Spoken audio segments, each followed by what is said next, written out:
Hello and welcome back to Crimes, Lies, and Alibis. I am Nicole and this is day 4, I think, 3? Anyway, this is part 4 of the videos that were put together thanks to Gisela K from Grizzly True Crime. She's awesome for doing this. It's been at least 8 hours. Well, the whole thing is at least 8 hours. I make it like, you know, you're watching a football game and it's actually way longer because of commercials. It's kind of what my commentary turns into. But anyway, I'm gonna get cracking at it. This content is for educational purposes, for spreading awareness, and intended for adults only. Viewer discretion is advised. This does have some pretty sensitive topics. And here we go. Take that. I would leave it short for that.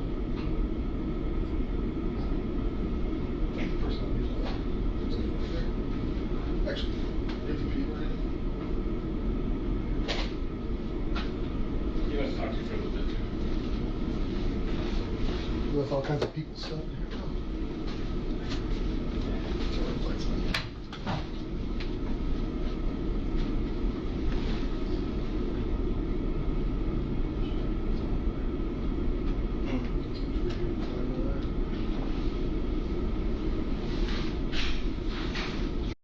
Hey, look, I'm pausing already because I already have something to say, and Jen's been in this room 2.5 seconds. So, if you caught the last video, they were in the car for at least, it felt like forever. I don't know where the sheriff's office is and how big the county is versus where they were and what kind of traffic was going on that day, but they were in the car for seemingly forever, the longest time.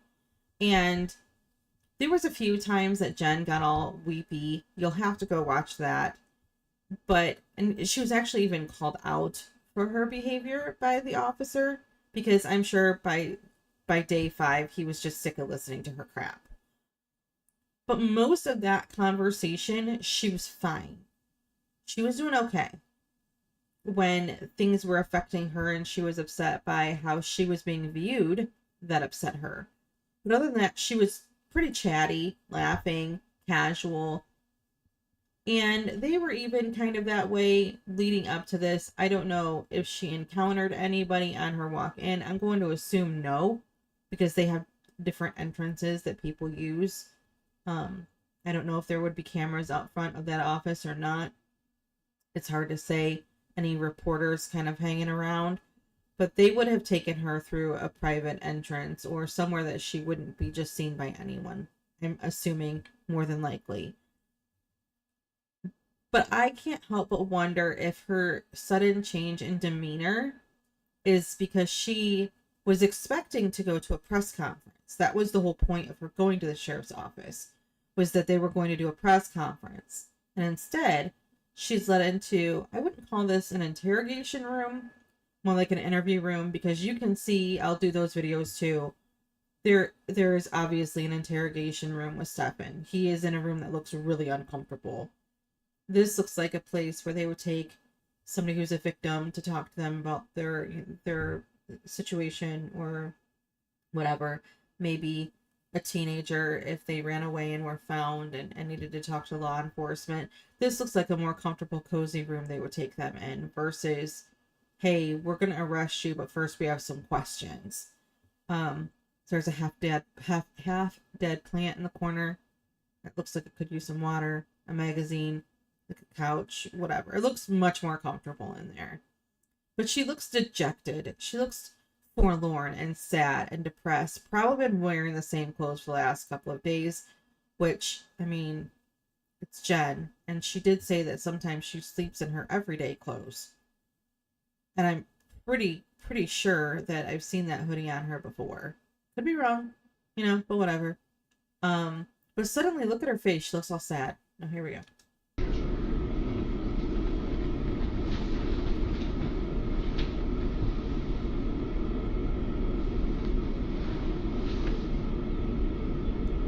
Almost like now she knows she's being recorded. Her face is being shown. Before it was all audio. She was just talking into a recording device. Now people see her. She's being recorded. There's a camera in there. I'm sure they told her there's a camera in there.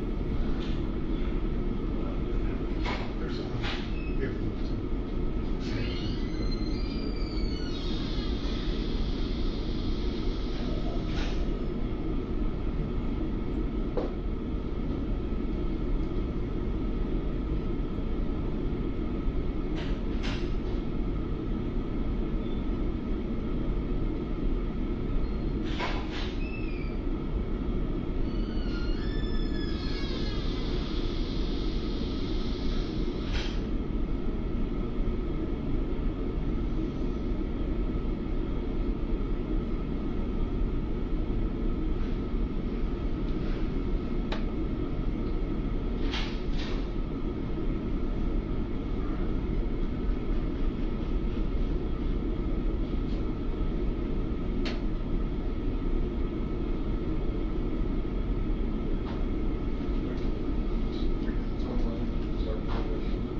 told me.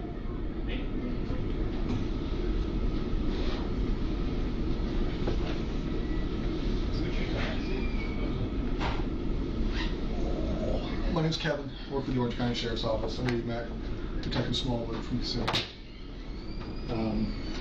The goal, obviously, Kissimmee Police Department's doing most of this investigation. We're at the Orange County Sheriff's Office.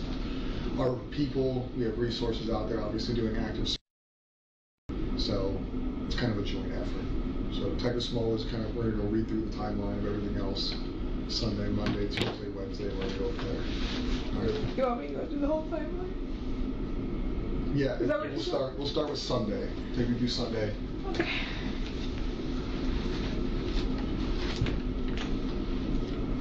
Okay, so we're already seeing this. I don't call this one genuine. This fake cry thing, this doesn't feel genuine to me. When she started sobbing in the car, talking about stuff and having a relationship with Maddie that felt like cheating and not abuse, she sobbed. When they called her out and she was perceived as being someone who was disingenuous, she cried. She broke down. I don't believe these tears. I don't believe this. I feel like if there are tears at all, she's forcing herself to cry. This part feels like an act. I could be wrong. Again, I'm not a therapist or a psychologist, but I feel like this part's an act. Also, I have to point out and laugh because the clock is either purposefully stuck at that time, because it's supposed to be morning. This is supposed to be like around 10:30, 11 o'clock in the morning, but it looks like it's almost 3 in the afternoon or in the morning, and it's not. So I don't know if the batteries died and they just don't know the batteries died, or if that clock is stagnant on purpose. I can't help but feel like it's on purpose because they don't want the person to realize how long they've been sitting in that room and not continuously watching the clock tick. She doesn't have her phone. She gave her phone up, I think. I don't think she's gotten it back yet at this point. But I'm going to just kind of give a little bit of an insight if you have not seen this video before for some reason. We like Detective Kevin. Detective Kevin is awesome, and he does not BS around with her, and he is willing to call her out on her crap. The other guy seems like he's just, I didn't catch his name. I did, but I forgot it already. He seems like more of an observer, and you can tell that there are points where he really wants to say something, but he's holding back, and he's kind of letting Kevin do it all. But it's just funny to me that she's all forlorn now that she knows there's a camera in the room. And now she's talking to a new guy she hasn't met before, but now he's with the sheriff's department for the whole county, the whole Orange County. So now she's realizing this guy is not only new, but this guy is really serious. Not that the other guys weren't, but still. And lady. Sunday, have tissue? Yes, ma'am. Actually, grab some. This makes me laugh. Can I have tissues? It's weird that there's no tissues in that room. But he brings her back a roll of, I don't even know what it is. So actual tissues? Paper I towel. can give you this whole roll. She doesn't use it. She's like, sets it down next to her. So Sunday, birthday party. She spent the whole day at my mom's house. They celebrated with the whole family. I was at work. I just started a new job last week or the week before. Okay. Where's that at? Walt Disney World at Coronado Springs, front desk concierge. Okay. I was finishing up my last day of, no, it wasn't even my last day of training. I was still in the middle of training. Sunday, middle of training, I couldn't miss to go to her birthday party, so I went to work. I was with my family all day. She had the best day. She was so happy when I got home and I saw her. At my house around 8:30 that night. I wasn't home. She got dropped off alone. About 10 to 15 minutes later, Stefan showed up. At your house in Kissimmee? At my house in Kissimmee, he called me. Or he texted me, I don't remember. But he let me know he was there and that she was getting ready for bed. She was doing her routine. So she took her nighttime meds and she got in the shower to get ready for bed.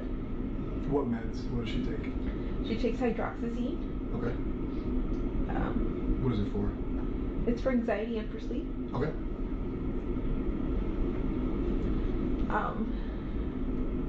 Now, could she take that by herself, or would he have given that to her? I think she took it by herself.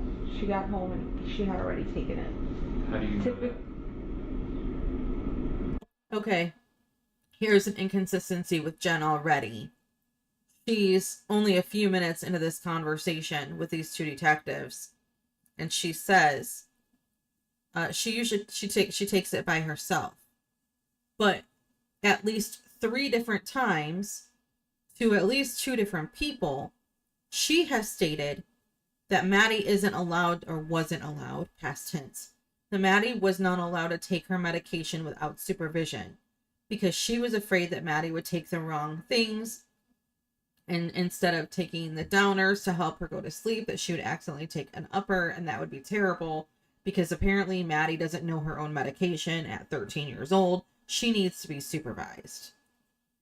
So she says that Maddie took her meds on her own to these 2. Well, that's new because she had said before that Stefan gave Maddie her meds. That he's the one who now, well, Maddie took them on her own. So already she's not going to be getting off on the right foot with this guy because he already knows that she has said these things, because I'm sure he's already listened to the interviews between her and other law enforcement. It's not like law enforcement doesn't talk to each other.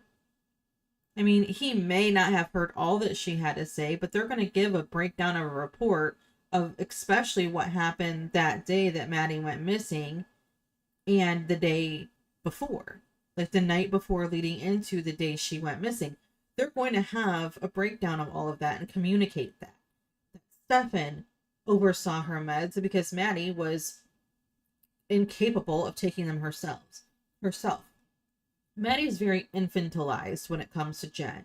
Like, she's just so forgetful. She has time blindness. She can't take her meds alone. Jenn has to track her menstrual cycle. Like, already, very quickly in, she's already lying. That's what he told me. That's what he told you. Okay. He was there when you got home? You got home, they were already at the apartment? Okay. I don't like her taking her meds without somebody visually watching her, because I don't want her to accidentally grab the wrong pill. She's comfortable enough to grab the pill by but I'm like, no, I need to watch you take them. Has there ever been an issue with that in the past, where you took too many or took the wrong thing? Or just like a thought in your mind? No, just a thought in my mind, just me being hypervigilant. That's just me being hypervigilant. Okay. Yeah, hypervigilance. That's you, Jen. You're just so hypervigilant. And then she says, well, and see, she just contradicted herself. Maddie took her meds on her own, but I don't let her because I'm hypervigilant. Liar. I want to physically watch her take her meds and watch her grab 2, take them. I don't ever want there to be an accident of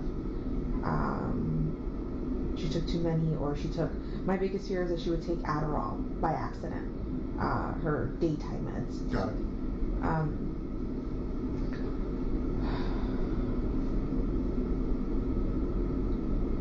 I got home around 10:30. I started getting ready for bed myself. I started eating and taking my meds because I have to take meds. When I went to take my meds, I realized, oh my god, I forgot to take my Saturday night's meds, which is why I felt so weird and so abnormal and not myself Sunday while I was at work. Everyone at work noticed I was acting different. I don't really necessarily believe this either, because I think I said it yesterday. I'm pretty sure I did in my part 3. Someone who is like Jen to the point to where her daughter's missing, and instead of looking for her daughter, she goes home, she eats dinner, she takes her meds, and she goes to bed. Like, if there's anything serious going on in your life, you would think that the one time you would not do something is the night your child goes missing. If she kept to her routine the night her child goes missing, how are we supposed to believe that she just didn't take her meds Saturday night? If everything is just such a routine to her, how did she accidentally forget that? That doesn't make sense. If you routinely take something and it's habit, it's something you do every night before you go to bed, how did she forget Saturday to not be herself Sunday at work? Unless the argument that she had with Maddie was just so intense that she just went to bed angry without taking her meds, which I don't know that I believe. I don't see how she missed meds the night before Maddie's party if she was just so diligent about taking her meds, overseeing her child taking her meds.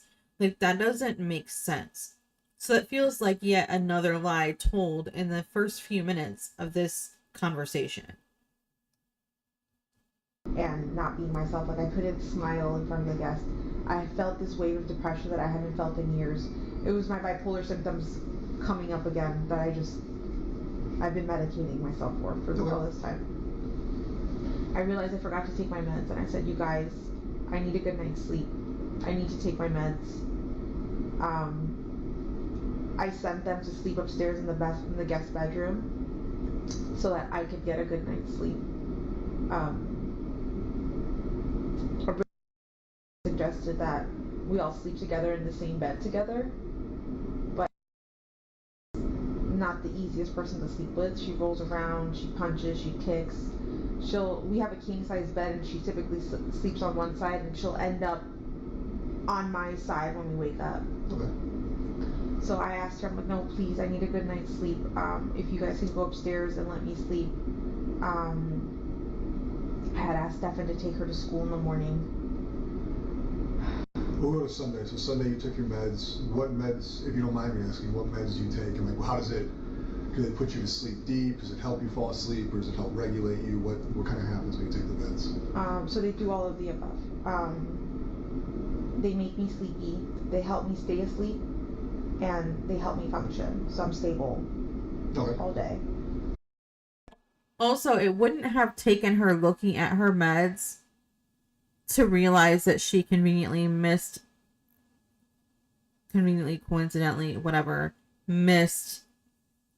Saturday night meds, because A, she would have noticed it in the morning when she took her meds. B, with medication like what she's on, most people would feel the effects of not having their medication within a few hours. She's not going to go a whole day and look at her pills and realize, oh, that's why I felt weird. Like, you'd think she would know if she's so in tune to her body and so in tune to her mental health. You would think that she would know, man, I didn't take my meds because I feel like garbage this morning, you know, after waking up even. So it's just weird that she didn't realize it until that night when she was going to take her meds. Oh, I didn't take last night's meds. That's why I felt weird. Like, I feel like she would have had to know that she didn't take them. You know, she's hyper diligent. She's just intuitive. She knows. But those kind of meds, she would have known way sooner than she's claiming. I couldn't smile at people. I just felt depressed like I haven't felt before or in a while. Well, maybe that was also what you were fighting with Maddie about the day before. Maybe that bled into your Saturday, your Sunday, and you just, no amount of meds are going to completely erase all feelings. Those are still going to be there. It helps with the depression. It's not going to make the depression go away. I wish it was just this magical thing that took away all of life's woes, but that's not how that works. It just helps you function better. It helps you manage things better. Supposedly, allegedly, because with her, I'm not so sure. They only work well if I've got a good night's sleep and if I've eaten with them the night before when I take them, or the night I take them. The medication is called Geodon. Generic brand is called Ziprazidone.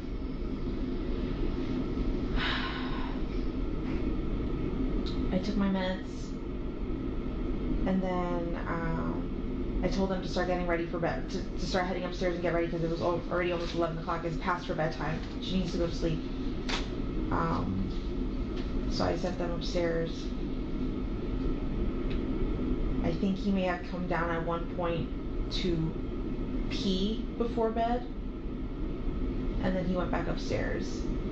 He uses my restroom because the roommates upstairs don't want to share a restroom with a male. Okay. Yeah, so he uses my restroom.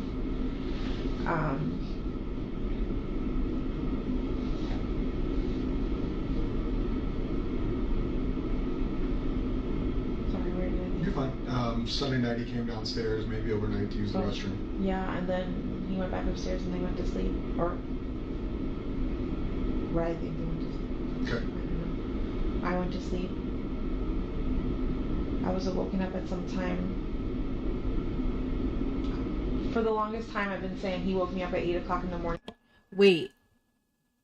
So she was feeling not happy all day, but she was excitedly talking to Maddie about her party and watching Sister Act with her before bed. She would not have had any of the energy to do that if she didn't take her meds like she claims. And she just felt weird all day and unhappy and depressed. She wouldn't have had any of those moments with Maddie that she claims that she had. So I'm interested to hear what she's about to say about at first she thought it was, because now she has to change her story because her story isn't matching with her previous claims. And this is the problem with people who lie and come up with things. It would have been better if she would have said, you know, I don't know exactly what time it was that he came in with the dog. She didn't say that though. She gave a pretty specific time when she woke up because he was trying to leash the dog to take the dog outside. And she didn't want him piddling on her bed. But instead she gave a time frame, but then when that time frame didn't work, because they said that they saw Stefan in the car with Maddie around 7:30 or whatever, suddenly her story changed to where, well, I thought now, I don't know for sure. Like, she's backpedaling. Because I assumed he was taking her to school and getting ready for school. But in reality, I don't know what time he woke me up. The sun was out a little bit, it was still a little dark. And I was very sleepy. When I got up, I was kind of drunk. But he came in to walk the dog, to put the leash on the dog and walk him. Was the dog in the room with you? Yes. So did he wake you up on purpose, or was it just kind of like the causation of him opening the door and you realizing somebody was there? Yeah, the causation of him putting the leash on the dog, because the way the dog reacted, he gets very nervous and will urinate if you put The causation, she used his exact word. That's so funny. She knew it was daylight. She knew it was light out. I was feeling kind of drunk. Okay, so if you take meds and to help you sleep, and you feel like you got a good night's sleep, you're not going to wake up feeling drunk. That's weird. That was a weird statement. I didn't really catch her say before. You woke up feeling kind of drunk? Had you been drinking, Jen? Are you a drinker? Because that was a very strange statement. And again, if your meds aren't working to where you're not getting good sleep, maybe you need an adjustment. You know, maybe you need to talk to your doctor about, hey, I'm taking these meds, but they're not really working.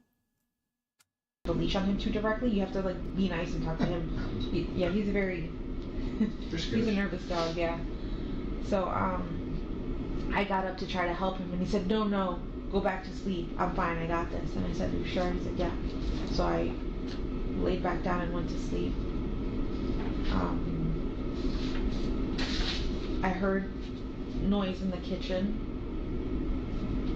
but I'm not sure who it could have been.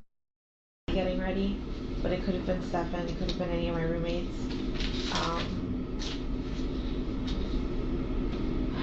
I fell asleep again, and I didn't wake up, I think, until 9 o'clock in the morning. Did you ever leave the bedroom in that time frame? No. So he came in, you were kind of awoken up based on him interacting with the dog, but you stayed in bed, you didn't leave the bedroom. So if you woke up at like 9, so you never... That morning. Monday morning. No. So the last time you would have been Sunday evening? Sunday. Okay.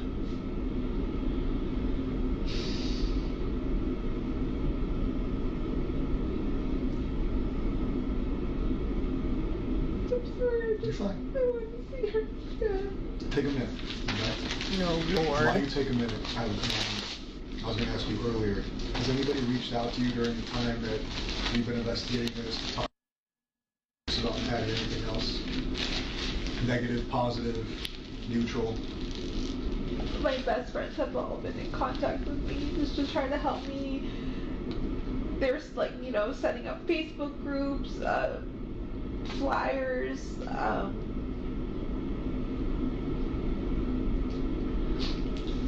No negative interactions with the public or anything? Nobody's like reached out with tips or accusations or anything like that? Not that I've seen. I've been avoiding social media because my family's telling me to not go on. Would you be okay with our digital people looking at your phone to verify there's no stuff coming into socials, texts, things like that? That's fine. Do you have the phone? Yeah. What they'll do is they'll plug it in, they'll do a forensic download of it so they have the data.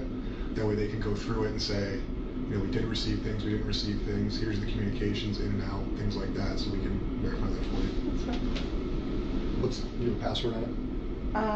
030288. 030288. Okay.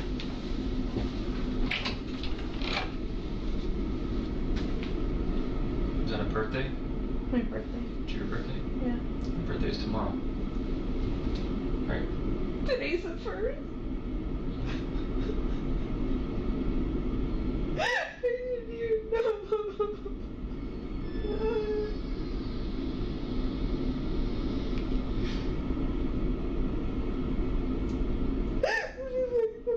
This is the worst birthday ever.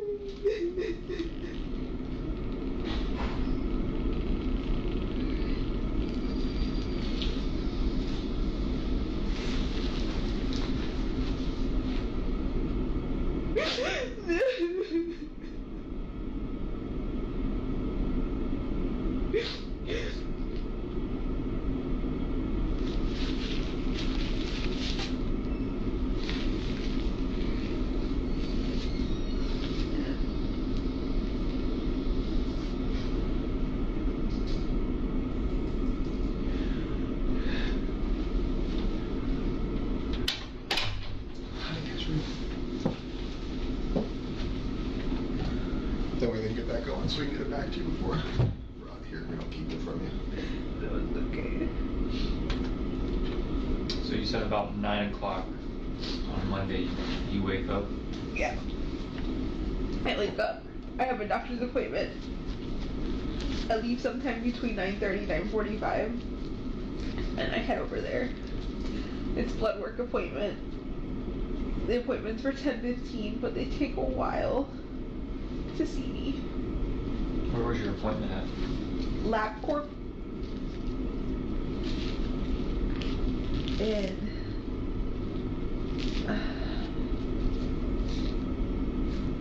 do you want me to tell you exactly which one? Sure. Oh wait, I have it on my phone. When we get it back, we'll go back to it. It's, you need to Google it. It's the LabCorp across the street from the Loop. See, she fell apart because tomorrow's her birthday. You know, her birthday's March 2nd, which is really ironic because it's my daughter's birthday. So she was all sobby. Again, when it has to do with her, when it's something that involves her, how people perceive her, whatever, she's all tears. We just saw that again. And my God, I can't imagine trying to wipe my face with that. That's horrible.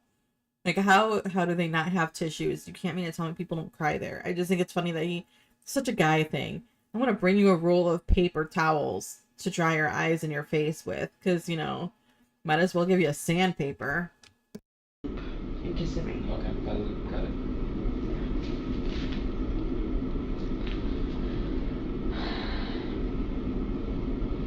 Had my appointment. I finished there sometime between 11:15. Then I headed home. When I got home, Stefan was there. I had talked to him a little bit earlier while I was waiting for my blood work appointment, and he let me know, oh, I'm so sorry, I left my phone at home by accident. School, everything went great. She got up super early, got up really quick.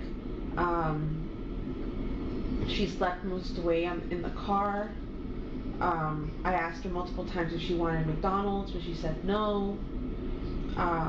Because that was the plan, was that they were gonna stop at McDonald's that morning and go get breakfast. Okay.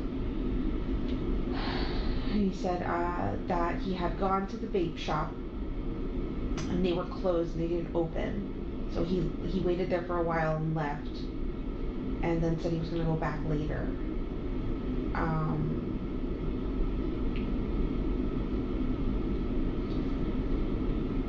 When I saw him at the house, everything was normal. We were chatting, we were talking, he was acting normal. He was sitting in my computer chair just... Meanwhile, all this, he was acting normal. There is a 95% chance that they are, quote, sitting there chatting, he was acting normal. There's a 90% chance that Maddie was in his trunk. So, marinate on that thought for a few minutes. There is a possibility that at that point, Maddie was still in the trunk of his car. ...on his phone. While we were hanging out, he mentioned something along the lines of, oh man, I've been avoiding this phone update for a really long time. I should probably update it now. And I said, do it. Don't avoid it. Just get it over with. And he updates his phone. And then tells me, oh my God, I don't know what button I just pressed, but I just factory reset my entire phone. And I said, how the hell does that happen? That gives you options now when you reset your phone? He goes, yeah, apparently I wasn't paying attention and I just pressed the button and it happened. And I said, oh, that's unfortunate. That sucks.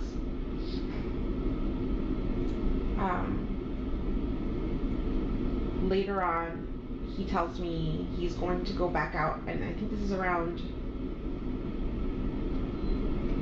12:30, 1 o'clock. Still on Monday? Yes, still Okay. Monday. 12:30 in the afternoon, 1 o'clock in the afternoon. He tells me he's going to go back out. He's going to stop at a few gaming shops. And then he'll meet me at the house at 2:30 so we can together.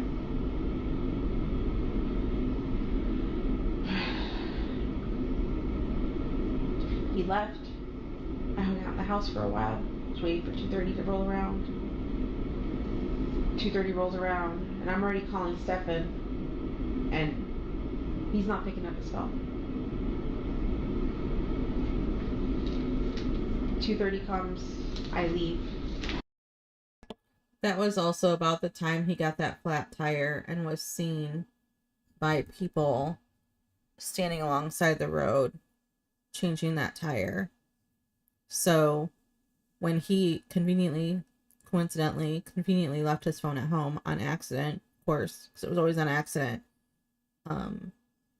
that's when he had the flat tire and was trying to figure out how to change it because, you know, he's not a mechanic. So that's when she was trying to call him. Well, he didn't have his phone anyway, but that's what he was doing at that time frame.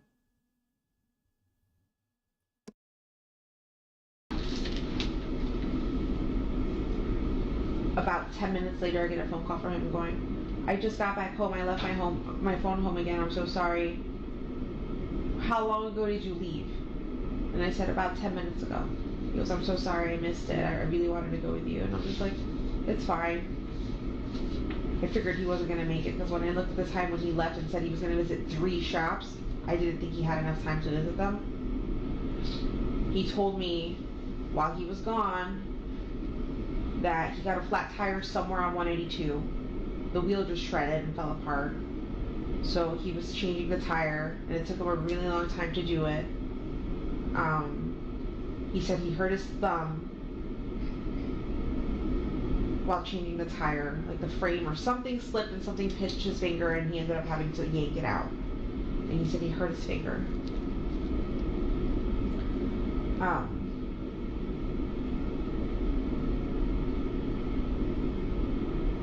want to touch on something real quick. When you were calling him, he eventually told you that he left his phone there. Did you hear the phone at the house? No. If it was anywhere, it would have been upstairs and I wouldn't have heard it. It would have been in the guest bedroom. Do you typically go upstairs?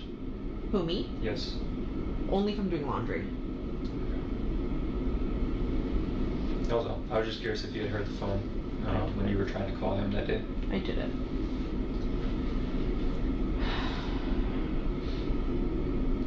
So he tells me all that. I get off the phone with him. I'm waiting. I wait for about an hour and 10 minutes. 4:04, the bell rings, and I'm waiting. I'm the first in line. And she doesn't come out.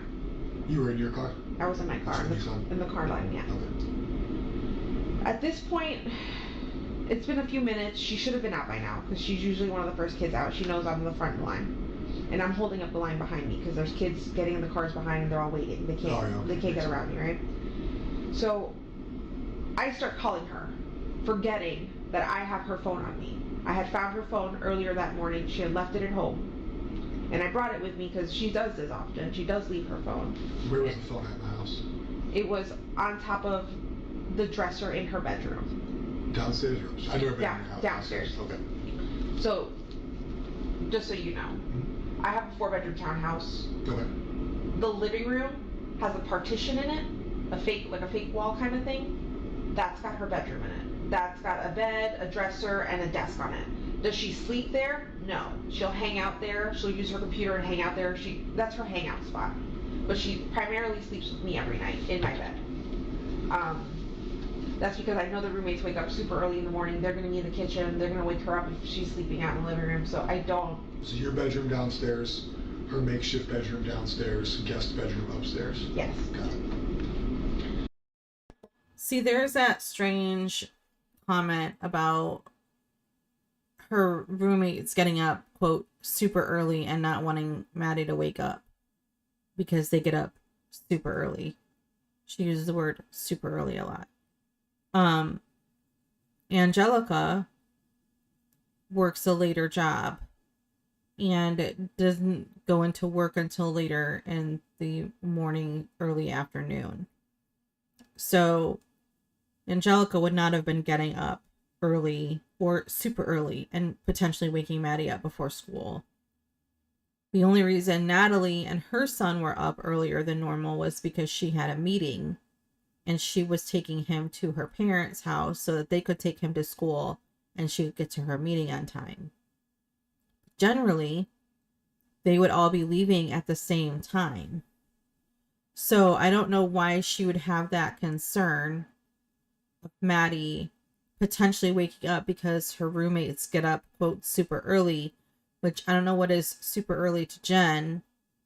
When, I mean, even if Maddie doesn't start school until 9:20, I don't call 8 o'clock really early. 8 o'clock is a normal time to get up.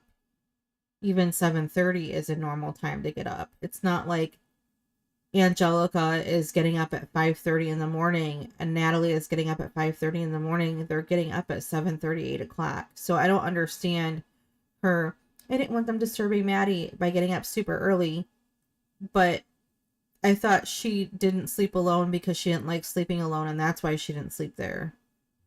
Inconsistent.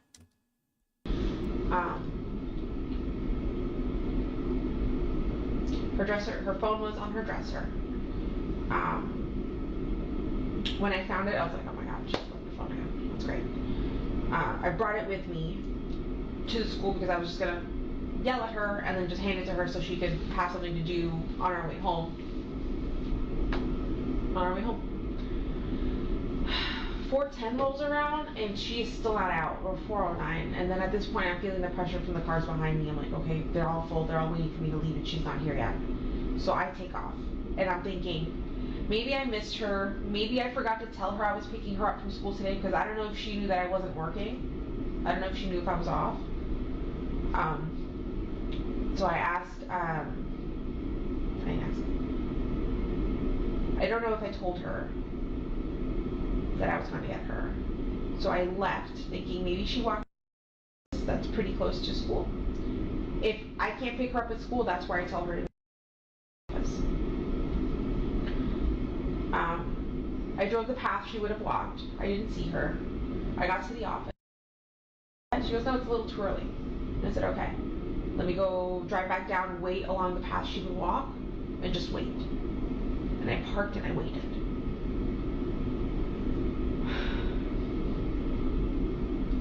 I waited. I'm not sure how long I waited. Maybe somewhere between 5 to 10 minutes.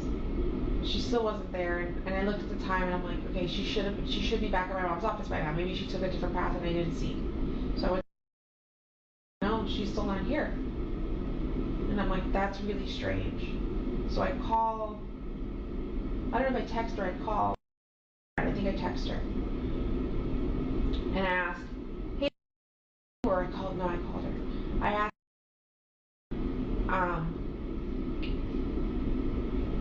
and she said, no, she didn't make it to first or second period. And I said, what do you mean? She was dropped off close to the school.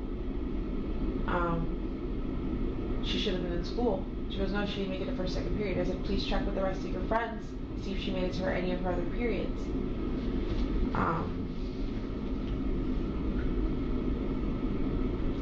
At some point in this, I emailed one of her teachers asking, actually emailed a few of her teachers and 2 of them responded. One of them said, no, she did not make it to class, and I checked her attendance for the rest of the day. She wasn't in school at all. Okay, we're going back to the fact that, in case you didn't listen to my first part of this with her whole rendition of how this day went. Meanwhile, she leaves the school. She's wasting time driving around instead of parking in a space, getting her ass out of the car and going into the school to see if her daughter's there. And instead of going back to the office when she didn't see Maddie walking, which would have meant she would have passed by that spot now 3 times, because if she passed where Maddie would have walked to get to the office, and then she drove that same route again, why would she then turn around and go back to the office instead of going to the school then? It feels strange. Like, she might not have known that Maddie was gone. She might not have known that Maddie died at some point in the early morning, late at night of the 25th into the 26th. But it's awful hard to believe that she didn't know anything when she's saying all the driving around that she was doing instead of going to talk to the people at the school. And I guess when you panic or when you're unsure of something, you don't think properly. But me going into this school would have been the first thing I did. But instead, she's driving around, she's sitting there waiting at the office, calling little friends to see if Maddie was in school that day. And instead of checking her email, if that's how she gets notification of attendance, or the app that she has access to that tells what her attendance is. Like, I'm really getting annoyed with Jenn and this whole, oh, I drove around. It feels like she was killing time, knowing that, hey, she has to build an alibi, and she's going to eventually go into the school, but she's going to go in the school when she doesn't actually have to talk to anyone. I could be incredibly unfair to her. I could be, talking out of my ass on this, but it just feels very strange to me that she did things the method that she did instead of using any ounce of common sense at all. Because common sense would have been, weird, she didn't come out. I normally pick her up. This is something that I normally do unless I specifically tell her, I can't pick you up today, walk to the office. Because that is also what she alluded to, was that normally she picks her up unless she can't, and then she calls to have her walk to her grandmother's office. So these inconsistencies of, she says one thing, but then she'll say something else that completely contradicts what she's already said. Like, he sent me a screenshot of, like, her attendance, and it said 0, 0, 0. You still have that on the phone? Yes. Okay. If you need to know what app, I'll tell you what app. It's a special school app. Got it. So she just says it. It's a special school app. My kids used Power School, and there's another one. Pay School was one of them. And there was another one that I had used with my kids because, whatever. But it's a special app that shows attendance. Well, Jenn had access to that same app. She could have seen for herself instead of calling a friend, emailing a teacher, waiting for that teacher to email her back. It's a good thing he looked at his email to even see, because he was the only one who responded to her. Like, what a slow ass way to try and see where your kid is, by emailing, not texting, not, and it's someone of authority. I'm not talking about a friend. I don't know. Why the hell didn't you call the school, Jenn? Why would you call a friend? Call the school. At that point, at 4:15, if she didn't want to go into the school, she could have called. Someone would have answered the phone. They probably answer the phones until 4:30. So why wouldn't she call the school? She's such a... He said she was missing all day. And at this point, I start to panic and freak out because that can't be the case. She was dropped off. I had to go check her attendance at school, but the office had closed already. The lights were off. I could see a student sitting in there in the darkness, but I couldn't see any of the administrators or anybody in the office. Lights were off, everything was closed. They wouldn't allow me in.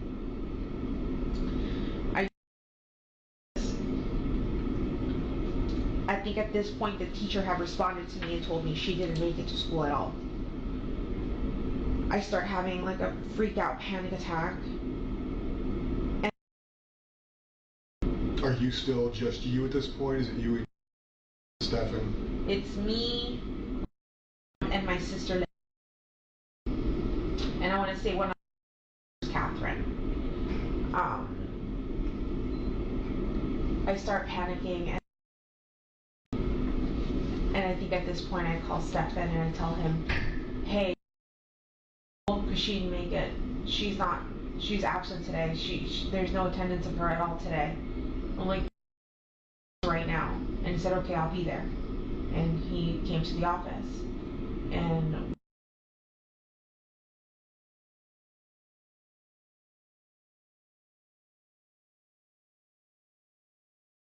there for like 3 hours, I think.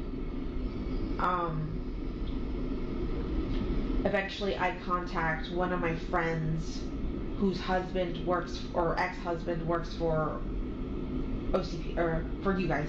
Orange County Sheriff's Office? Yeah. Okay. And I messaged him and I talked to him and I asked him what I should be doing because you guys aren't responding quick enough. Would you know his name? Where he works? Yes. Nick Mann. Okay. Or Mahon. Not Do you sure. know what he does here? I think he works for SWAT. Okay. Sure. Figure it out. Yeah.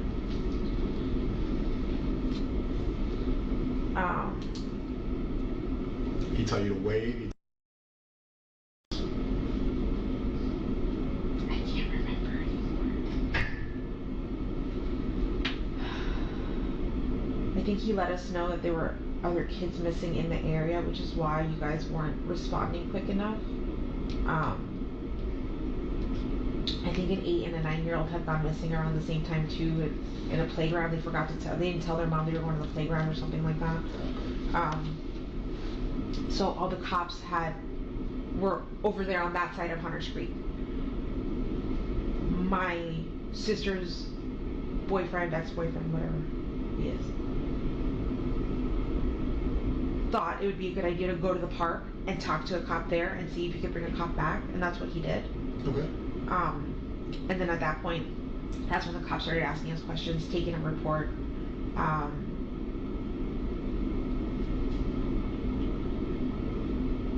Interviewing me. They interviewed Stefan.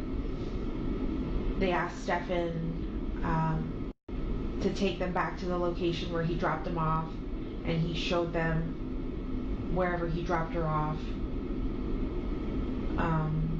They were looking for cameras along the path, and I don't think they found any cameras along the way to see if there was any video recordings. I think. Did Stefan go with them in their patrol cars, or did he drive himself and they followed? How did that work? I think he went with them in the patrol car. Okay.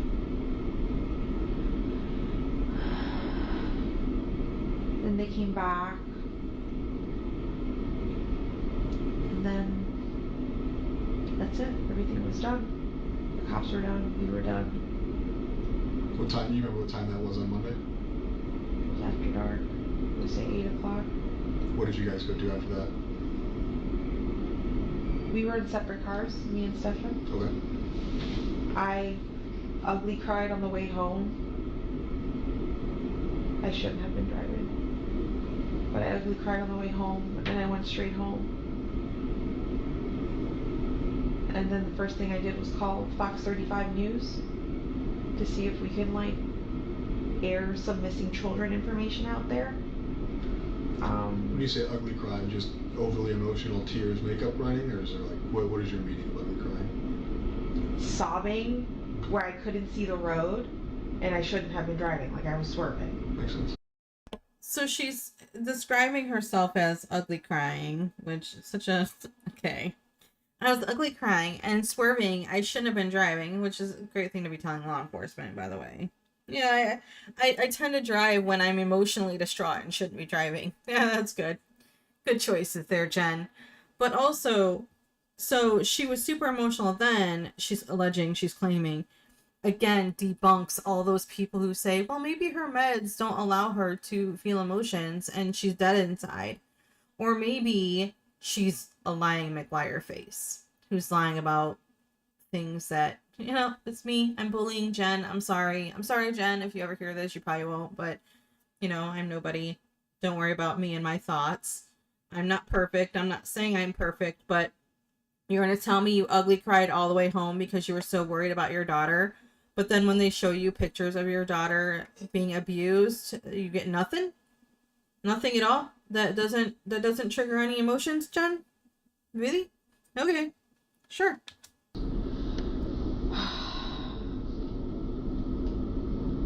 Fox 35 come out to your house, or what was their response?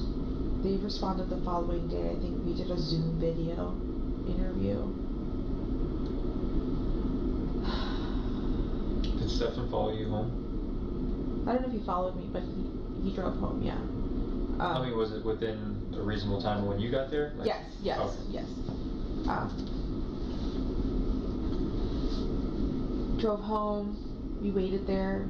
We didn't know what to do.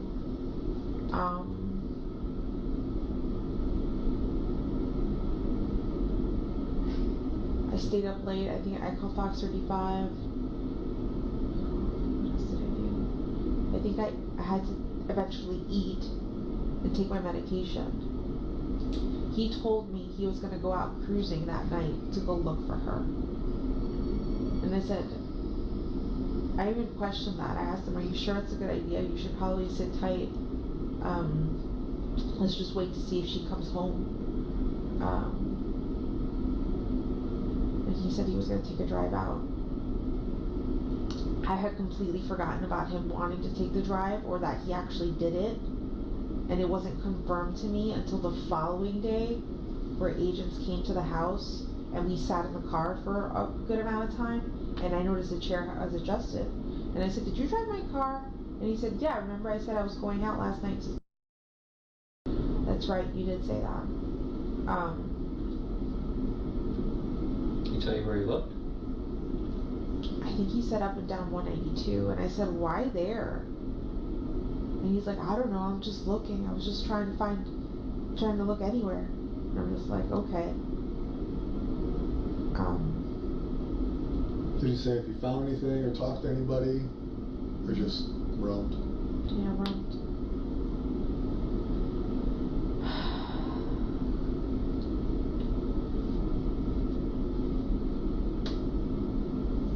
When you were getting ready for bed, you were tired, emotional. Were you falling asleep when he left, or were you already asleep when he left? I was already asleep when he left. Okay, did you sleep downstairs? Yeah. In your bedroom? Yes. When you woke up, was he already awake, or was he still sleeping? He was asleep in his bedroom upstairs. The guest bedroom? Yeah. Okay. Did you take your medication that night? I did. What did you guys do Tuesday? Or just you? You guys, if you're not together, you're not together. What's the timeline on Tuesday? Tuesday, he slept.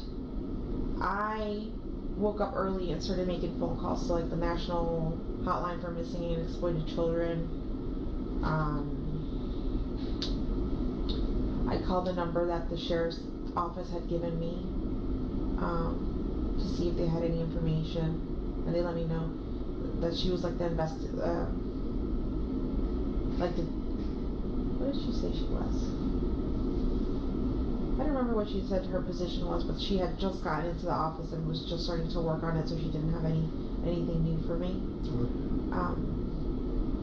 Her name was Bonnie Mitchell, I remember that. She asked me to send her some photos. The National Exploited Children's Hotline place asked me for photos as well. I think at this point, I had asked my friends and family to start contacting news outlets to try to get as much attention on this as possible.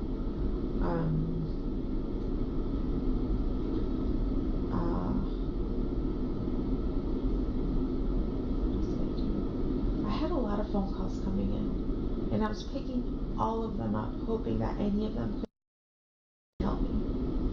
But it ended up being news reporters or people who had seen my phone on my phone number on a flyer and was trying to give me suggestions. Somebody letting me know that they took flyers all the way to Orlando International Airport and posted them all over the place in case she was being trafficked. They suggested that I go to Amtrak and Greyhound. I had my sister making all these runs for me. I didn't leave the house to do any of this. Stephanie's still asleep? Yeah. Eventually, reporters come to the house and do an interview. And at this point, Stephan was awake. I did an interview with them.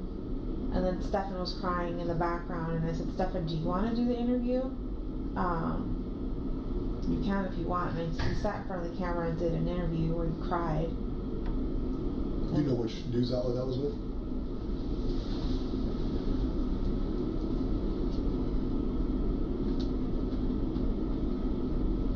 I know there's a video on Fox 35 where With you him guys sitting- appeared to be on like a webcam. Yeah, that was Zoom. He was sitting in the Zoom. background for me. Okay.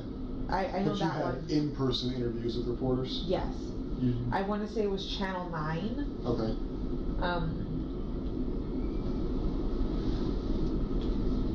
Yeah, Channel 9. And he spoke to them? Yes. Okay. And he ugly cried in front of the camera too, so he was fucking fake sob crying.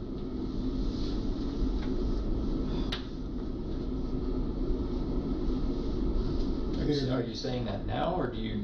I'm saying that now. I didn't Okay. think that at the time. At the time, I thought he was truly heartbroken and not that he had done all this shit to her. Like, I look back at shit now, I'm just like, he was fucking lying. He was fucking faking. What else has he been lying to me about? I know he's like a master liar and manipulator because he's done it to his parents, and he's told me and shown me the lies he's done to his parents. But I don't know why I never thought, not me. The lies are about money, they're about where he's at, what he's doing, like what's he Yeah, all that. to his parents? Yeah, he's stolen money from his parents. They used to have a few $1,000s hidden in like a closet for emergency fund kind of thing. And during COVID, he stole, like, he wanted RC cars. See, if he wants something, he's gonna get it. No matter what. So, he wanted RC vehicles, they're remote control cars. Fancy ones, they were a few $100s. And I'm poor. I know I can't afford it. And he's showing up at home with these things. And I asked him, where are you getting the money from? Because we don't have this money. He goes, oh, my dad. And I said, your dad gave you money? He goes, no, I took some from his closet. And I was like they have an emergency stash? And he's like, yeah. And I'm like, he's gonna notice money's missing. And he's like, no, he won't. It's so much money in there, he won't notice at all. I've confirmed with Chris later on that he did notice money, but he never asked his son. But I let him know, yeah, he was robbing you and just buying himself toys. He's also lied most recently. So here's that inconsistency again. I've been trying really hard to just let her talk and do this interview, but I have to interject here because yesterday I did a video on the Reddit account I found of Stefan and his toy spending. And yesterday in her interview in the car, I think she was talking to Detective Hunt, she had said that his parents had been struggling financially. And now she goes from his parents are struggling financially to Stefan is stealing their hidden money to buy these toys. Because I think at some point she's kind of realizing that it makes her look bad. Because he doesn't have a job, he doesn't work, she wasn't working, but he's spending all this money on toys. Not toys that he's collecting to, potentially resell for profit and make money off of and be an investment. Toys that he's opening and he's playing with. And it's one of those things, it's not like he found something at a garage sale and people were cleaning out their kids' bedrooms and, the kids are adults and they just say, oh, I don't want anything. And a parent decides, well, I'm going to just, have a garage sale and sell shit. And he happens to walk up and find a Digimon toy that was unopened and think, score, I just found something that's really valuable and I'm paying next to nothing for it. It's not like that. He's going to eBay. And for people to be on eBay, it's because they know that what they have does have value to it. They're not going to hold on to stuff and put it on eBay. Obviously there are things on eBay, I guess, that are, a couple dollars. But stuff like this, that's a collectible that toy collectors are going to be looking for. When people get to the point where they're putting on eBay, they know what they have. And they're going to get the top dollar for it, which is like I showed, the one toy that he showed off on Reddit that he got on eBay is a $300 game.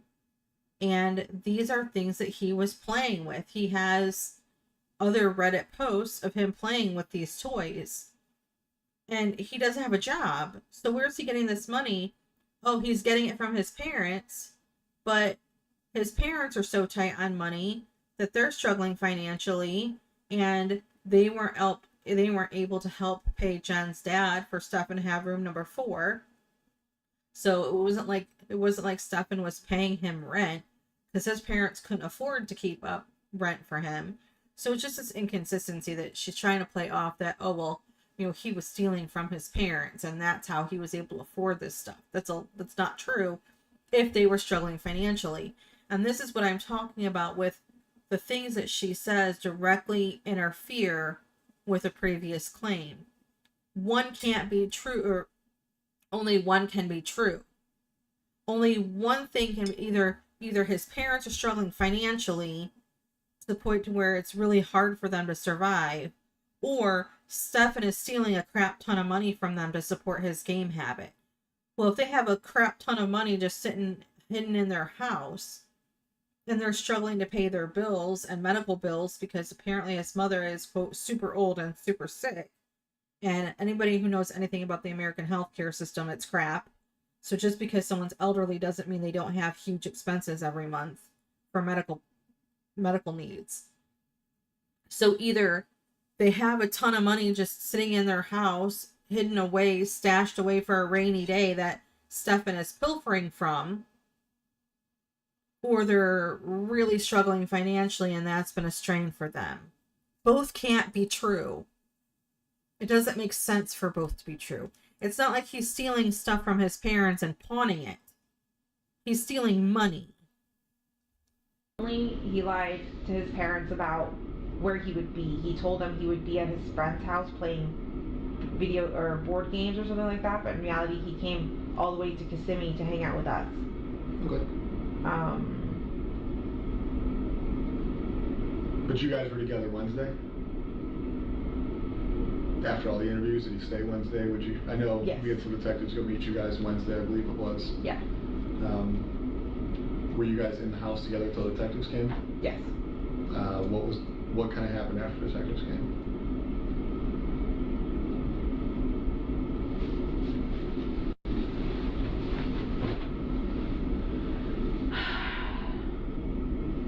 Do you feel like everything starts to get blurry? Oh, I get it. Trust me. We've been in this office for like 3 days straight. Yeah, so I just don't remember what day I had conversation with you guys. Tuesday night, Orange County detectives came out there because I ended up coming out Tuesday night. Yeah. I don't know if you remember seeing me or not that night. Okay.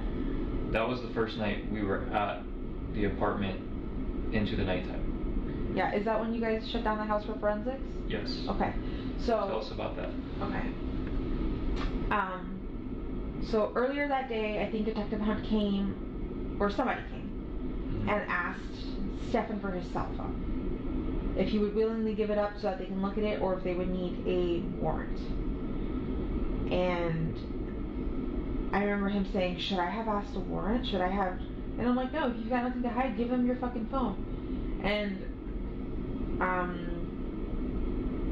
I think we hung out in the house for a little bit, and then when you guys came in the evening, and you guys told us to wait outside and we waited in my car, he started getting very anxious and very panicky, going, I want my phone back, I want my phone back.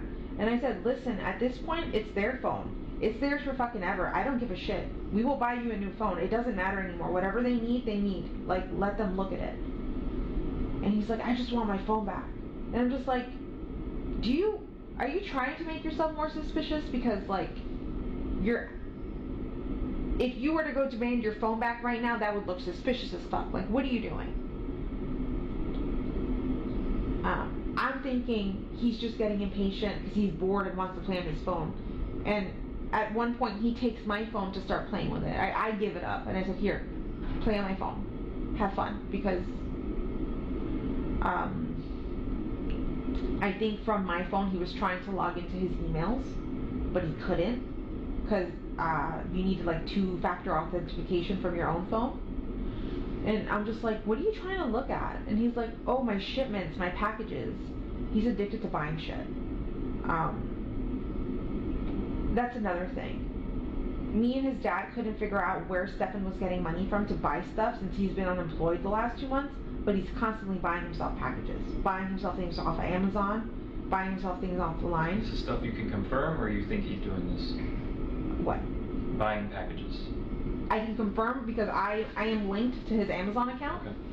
And his parents can confirm whatever UPS packages or whatever he's getting at home. But I'm linked to his Amazon account. If you guys have my phone, you'll see whatever shipment. I think most recently I did like birthday party. If you see birthday party stuff, that was me. But everything else, him. He's constantly buying stuff and he doesn't have money. He keeps saying he's got money in his savings, but me and his dad call bullshit because he hasn't had, when he lived with us, he was struggling. His dad was helping him pay his bills, paying his rent, paying his gas, paying his insurance. Stefan was helping us, supporting us by buying food and all that stuff, but I don't know what he did with the rest of his money. And I don't know where he's getting money from now. See, and that's where it's convenient because she's saying that he's not getting it from his dad. He's getting it somehow. How do you think he's getting it, Jen? Where do you think he's getting the money from? Like, that's legitimate. That is a legitimate question. Where did you think he was getting it from, Jen? Use your brain. Use your big brain. You're not that stupid. You're pretty intuitive. You say you're hyper diligent or hyper intuitive or whatever. Where do you think he was getting the money from if he hadn't been working and he wasn't getting it from his dad? What's the logical thing? Other than, maybe giving blood platelets and getting paid for that, which isn't a huge money maker. It's enough to get by, I guess, for a little, but not like you're not making hundreds or thousands of dollars doing that. So what do you think he was doing, Jen? Selling photos? Selling photos of your kid?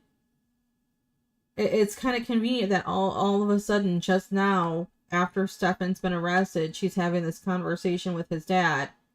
Supposedly. I don't know if they've had this conversation before, but he has been working for at least 2 months. So where's he getting this money, Jen? What did you think was happening? Or was it really one of those things, I'm not going to ask questions because I don't want to ask questions that I don't want the answer to? Because that's what I'm going with. She doesn't ask questions because she doesn't want to know the answer.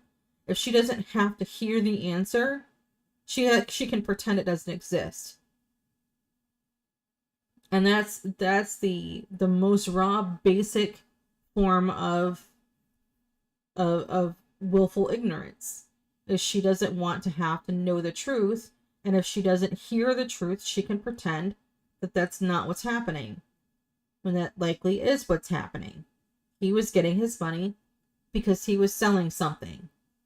And the only thing that Stefan would have had to sell would have been her daughter. She would know by this point, by March 1st, because it was the 27th that they talked to Angelica about finding photos of her. Maybe it was the 28th that they talked to her about the photos that they found of her on the phone. I'd have to go back and look to it. I think they talked to Angelica twice. But I'm sure that they informed her that, or Angelica would have told her, hey, he had pictures of me too.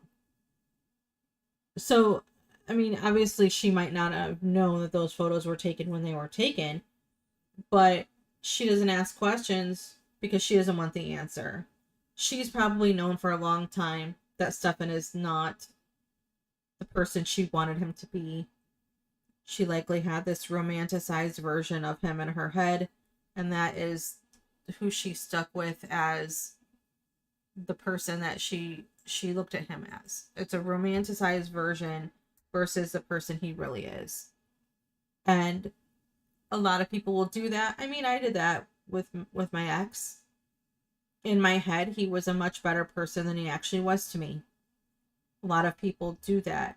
But unfortunately, in this situation, it negatively impacted Maddie to the fact where she wasn't doing well in school as long as Stefan was a presence. It was affecting her ability to be an innocent kid at Stefan. It was all at Maddie's expense. And Jenn even said herself yesterday in the audios, we don't have a visual, but we have the audio. She even said that around just before Maddie hit puberty, her behavior and her demeanor changed. She was combative. She would push boundaries. That was really when she started becoming a behavioral issue. Well, that started about the time Stefan's abuse started. And she said, Maddie has been better the last couple of months. Well, the last couple of months, Stefan hadn't been living with them. It doesn't take long to realize A and B. The causation. She talked about causation earlier when she repeated that word that Kevin said. You look at the common denominator, and the common denominator of her behavioral issues was Stefan. But she was so interested in having him around for whatever reason, because it doesn't sound like he did anything other than her being maybe potentially, there's a word, it's a wordy word, I'll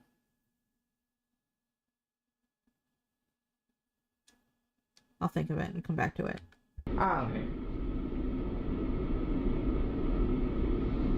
You were telling us that he was trying to log into his emails. So he's trying to log into his emails on his phone, and I said, two-factor authentication, you can't do anything. You're just gonna have to wait till you get your phone back.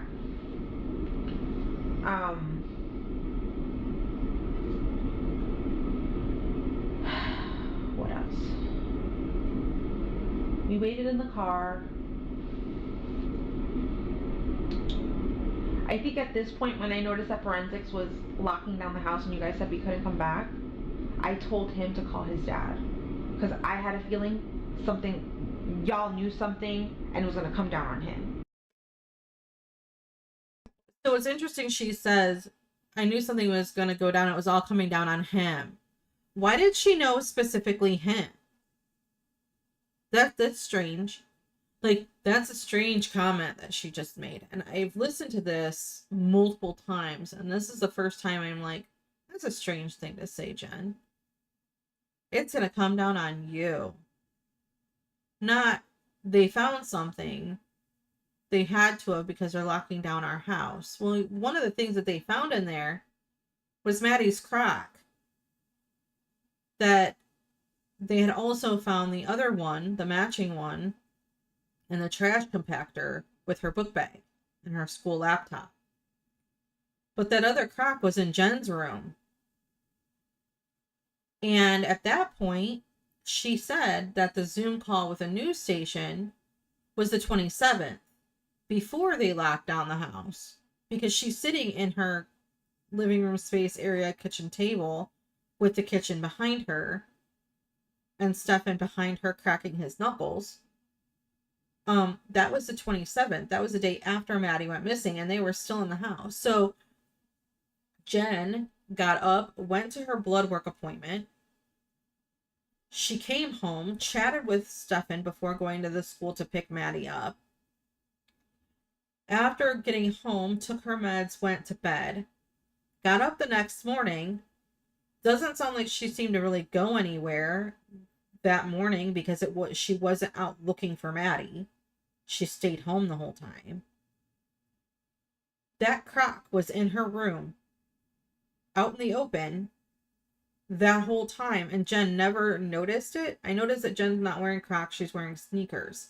But she has matching Crocs like Maddie's. So why wouldn't she see a third Croc sitting there and know that it was Maddie's Croc in her room? And I know that Jenn didn't have the cleanest room. It was a bit messy, but not so messy that she wouldn't have seen that shoe that Maddie was supposed to have been wearing to school. I mean, I'm glad she didn't, because law enforcement found it and they realized that they were not being forthcoming and honest at that point, because they had already talked to law enforcement a couple of times by then. And that was when she told, Detective Hunt that led him to talk to the officer from sex crimes. So it's just kind of interesting that whole time that shoe was in Jenn's bedroom. It wasn't in Maddie's room. It was in Jenn's room. How did that shoe end up in Jenn's room if Maddie didn't have her clothes and stuff in that room. According to her, it was all laid out on her bed in the living room behind the partition. All of her stuff for school. So how did her shoe end up in Jenn's room? And I'm just like, they're focusing on the wrong person. They have the wrong person. In my head, I'm convinced you guys are just, that you had the wrong person. I wanted to think that he was good.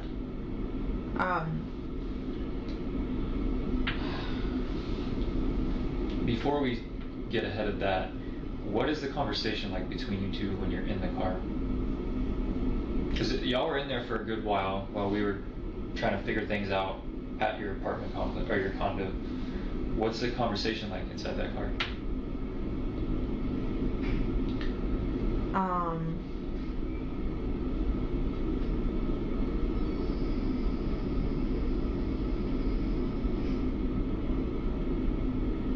trying to think back to what exactly we were talking about. I know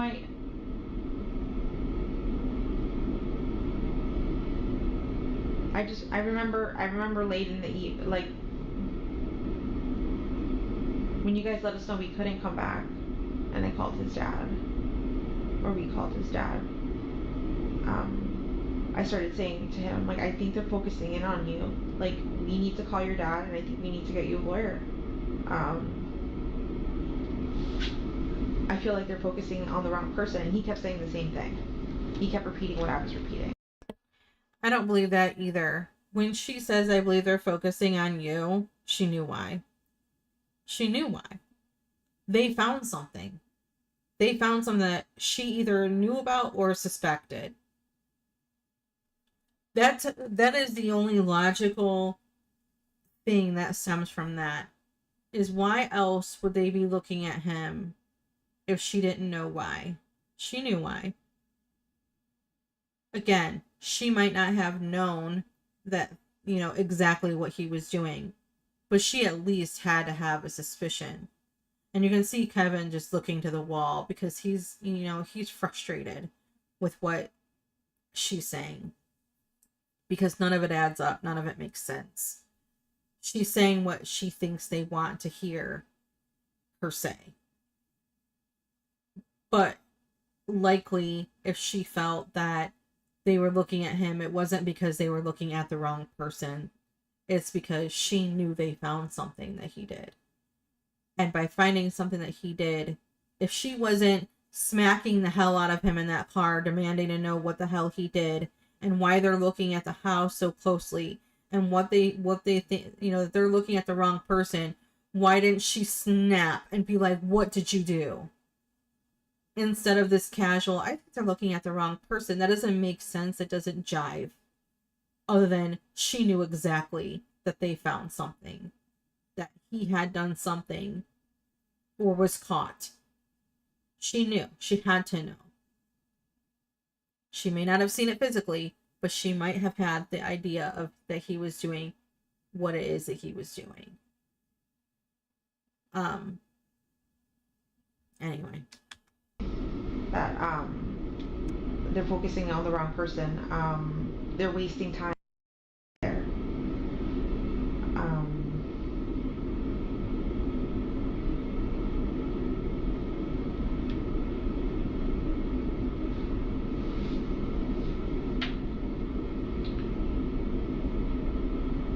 How did he feel when you said he needs a lawyer? He didn't believe me. Like, when I told him, like, don't you see forensics is closing down the house? They fucking know something, or there's something, like, they know something. Something's happening. They wouldn't be locking down the house this way if they didn't have suspicions of something. But I wasn't thinking, I don't know why I wasn't thinking him. Like, I was just like, no, they've got the wrong guy. But again, she's assuming him. Not her roommates, not maybe something happened to Maddie and they found something in her room or something in the house that she did that is weird, or that they're locking it down because of something. Why does she automatically go to, they're looking at you? Codependency. That was the wordy word I was looking for. She's so damn codependent on him because they've been together for the last 7 years that she was so willing to ignore all of these. I mean, there are so many red flags with Stefan. It's like the Russian color guard is in town. There are so many red flags. A whole marching band of red flags. Like, big old red flag here, Jenn. But you have all these red flags about how he's a useless human being who contributed to nothing.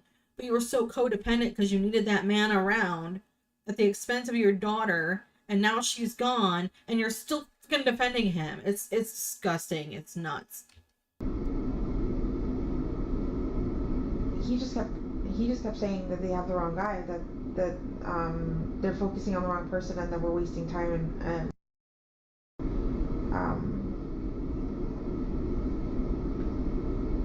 we call his dad. We tell his dad to come down here, and his dad did come down here and met us at a hotel. That was another thing. I don't have that much money. I live off of disability. I couldn't afford to put us up on a hotel. Like, when you guys said that we couldn't return, I was like, I didn't know where to go. I was trying to think if any family member would have a spare room or anything like that, and not that could take the three of us, or when I say three of us, I mean him and the dog.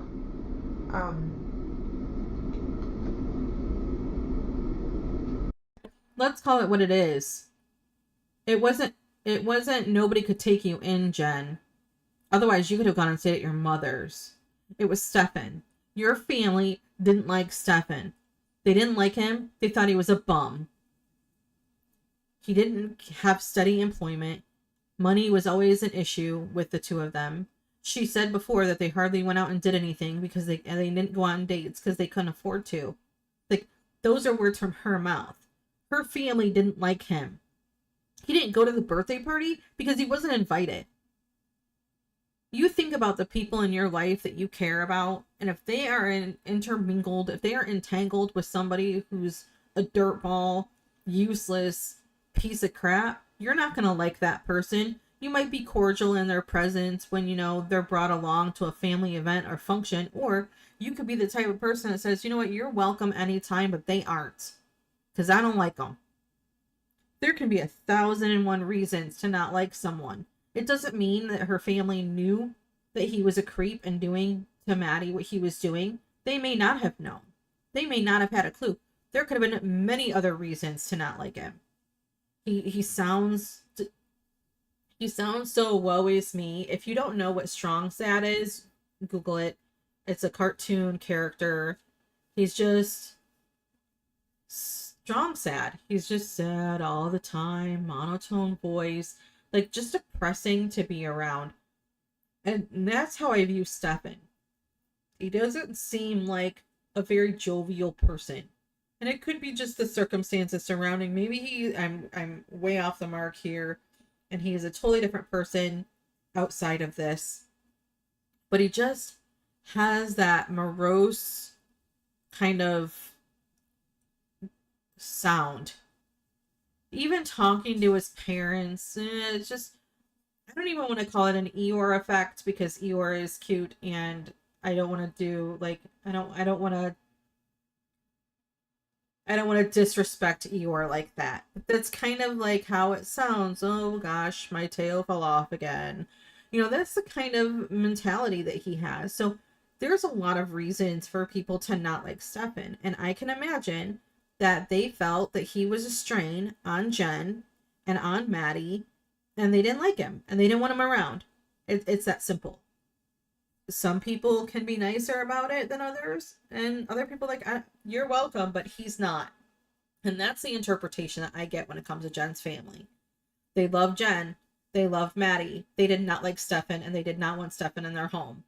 Maybe they were afraid that he would steal something, that they would turn around after he left and something would be missing, because it sounds like he's got sticky fingers, according to Jenn. So I feel like, in the defense of her family, they didn't want him around because they didn't like him. So when she said we needed to get a place to stay, and I didn't know where I could go with the dog, which dog, Jenn? The animal dog or your boyfriend, non-boyfriend, ex-boyfriend, your person. And I know at my mom's house, we wouldn't have been welcome. My mom does not like Stefan. She's never liked Stefan. Oh, oops, there it is. So I knew that our only option was to go to a hotel, but I couldn't afford it. So we called Chris, and Chris met us at a hotel by Disney, Okay. off of Western Way, and that's where we went. We got there pretty late.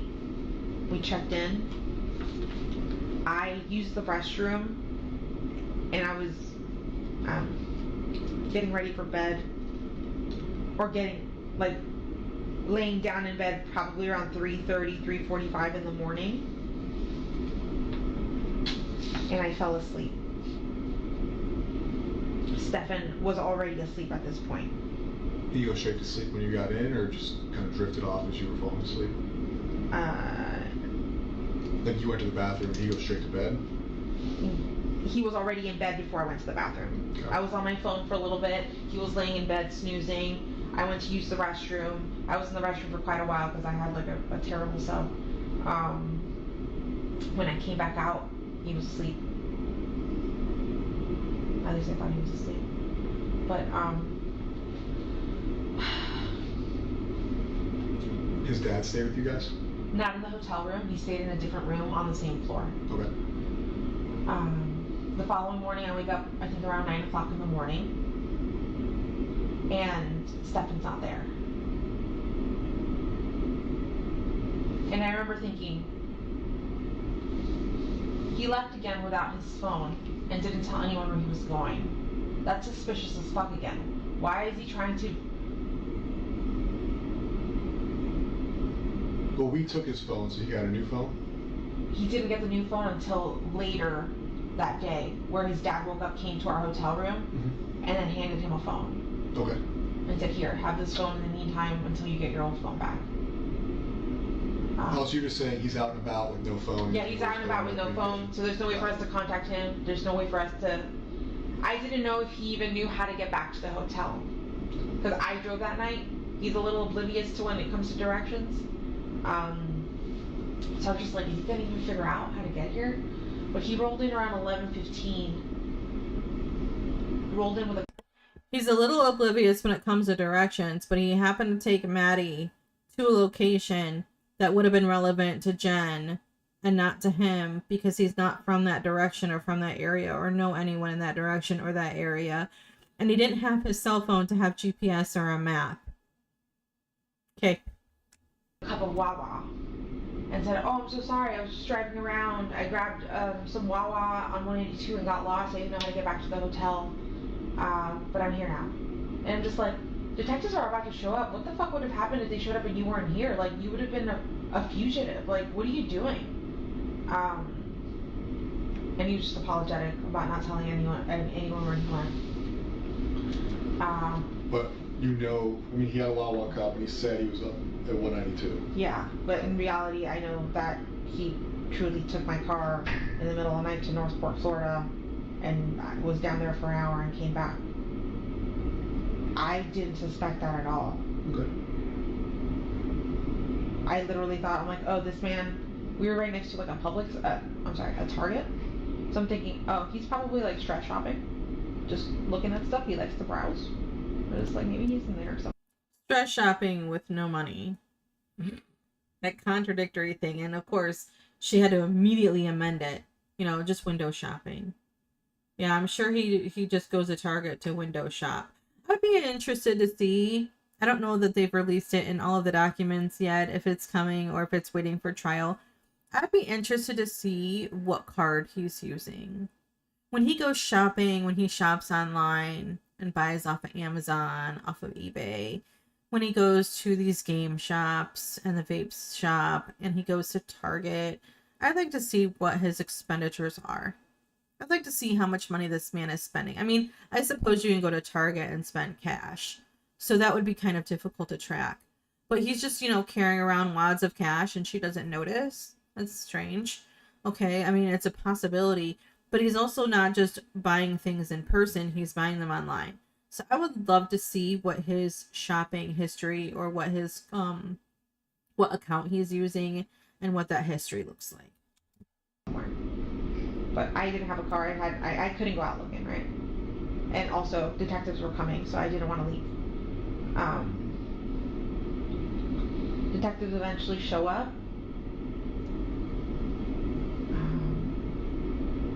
Actually, just we were in the hotel room for a while.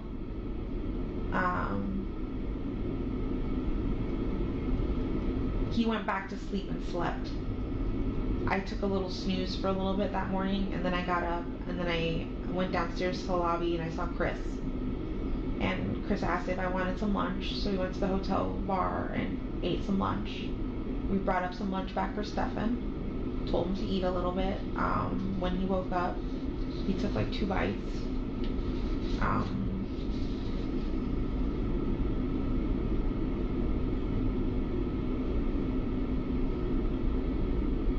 Then detective showed up. We went downstairs. They let us know that there was a press conference happening, which we already had an idea was going to happen. And they told us they would give us a ride and escort us to the conference here, and that you guys would let us in the back way so that media wouldn't see us. But in reality, now I know that was just to interview guys with us. But yeah, then we showed up here and got separated. Haven't heard from him since. Haven't spoken to him since. Have no interest in speaking to him at all. I don't really believe her there. Again, I don't mean to bully Jenn. I don't mean to continuously call her a liar. But, you know, it's just human nature to want to speak to someone, even if it's not a great conversation. When you have 1,001 different questions that you want to ask, you know, did you ever care about me? Did you ever love me? Or was it all about my daughter? Did you ever care? Like, I would have so many questions that I would want answers to. She's not alive, or she's not around to ask, but he is. She says she doesn't have any interest in talking to him. I mean, that seems like a false thing to say, because I'm sure that, I mean, it's easy to say, oh, I don't want to ever see that person again. But when you have 1,000 questions, where's my daughter? I would want to talk to him. I mean, I wouldn't be calling for him to get a lawyer or telling his dad to get him a lawyer. I'd be telling them to get me a lawyer because they were going to need one after I wrap my hands around his effing neck. Because I would be demanding, like Homer Simpson and Bart Simpson with the neck choking, where is my kid? Where is she? Where did you take Maddie? There's none of that anger with Jenn. None of that fire that you would expect from somebody who doesn't know where their child is and is possibly presumed dead. Like, this is now day 2 of them telling her this is a homicide investigation. They're looking to recover her. They don't think Maddie is alive. They haven't thought Maddie was alive since the 27th. When they were able to pull those videos with Maddie in the car. They knew as early as then that there was suspicion she was not alive in that car.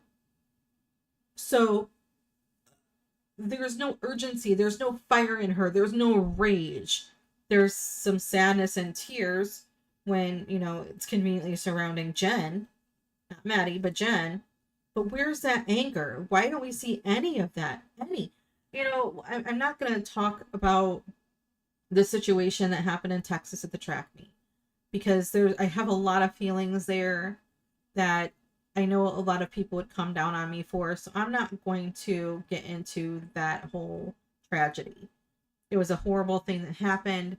And my heart is broken for those families. And I say families in a plural. Because both boys involved were 17 years old. They're still kids. And it's just too heartbreaking for me to even think about right now. So the only reason I bring that up is both the parents of the boy who died are so sad. They're broken. But there's also rage there. The mother on the news is like, I am so mad at that boy. That's a rage. I'm sure she's also upset at her son, because that's normal. That's an emotion that a parent has when they're upset. When I lost my daughter, I was upset with her. I was devastated. I was broken. I'm still so sad. My heart is still broken. But initially, I was angry at her. What was she thinking? You know, what was she thinking getting into a vehicle that wasn't safe? Why would she do that? There was sadness, extreme sadness, heartbreaking, gut-wrenching, rip your heart out sadness and kick it down the road. But also anger.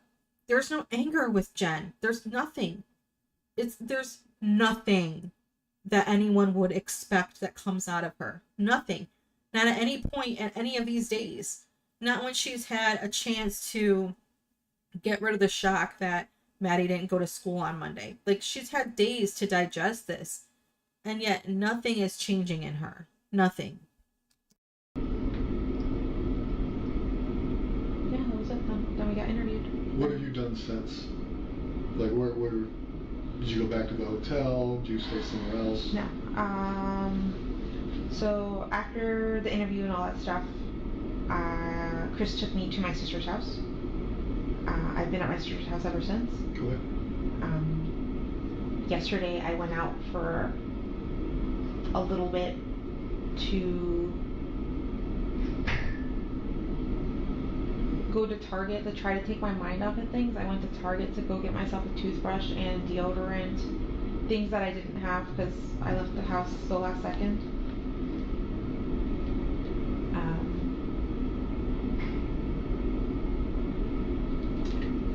I also went to my ex-husband's wife's mom's house. It's complicated, but we're all friends. So? Yeah. And they consoled me. They just kept me company. They made lunch.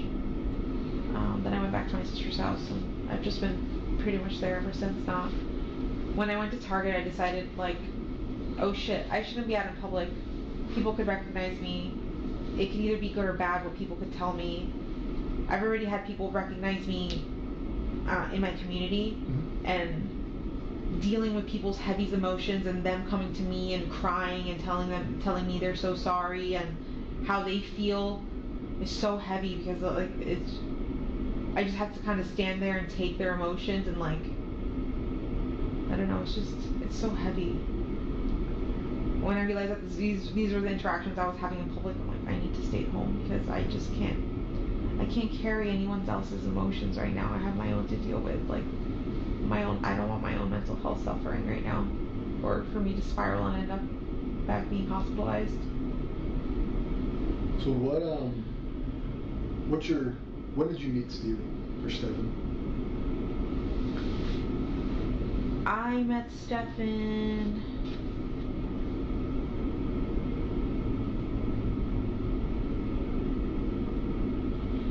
in 2017. We both worked for Eco Homes, a real estate company. I did appointments, and he worked in the office doing, like, warranty work. We met as coworkers.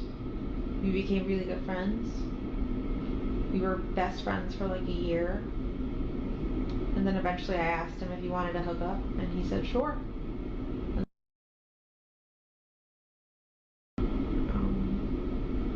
And yeah. You said 17, 18. Did you live in Orlando, Kissimmee? Where were you guys living then? Kissimmee. And did you guys live together in 17? He technically lived at his parents' house, but he was staying at my house all the time. Okay. Same house you're in now or a different house? Wait, I take it back. In 2017, he wasn't staying over my house. It started in 2018 when we started hooking up, and he started sleeping over my house. Okay. And what were your next question? Was that in the current Yes. house you live in now? Yes. Okay. How long have you lived in that house?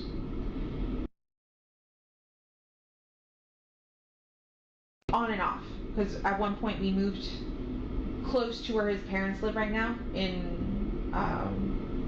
live in Northport, Florida, Sarasota County, I lived in Port Charlotte, which is Charlotte County, the county right next door. We had an apartment there for like 6 to 8 months. We moved down there because, again, Stefan was promised a job and that fell through. So we supported ourselves in this tiny apartment for a little while until I ran out of funds. Do you remember what year that was? 2020. So when did you live in Port Charlotte in 2020?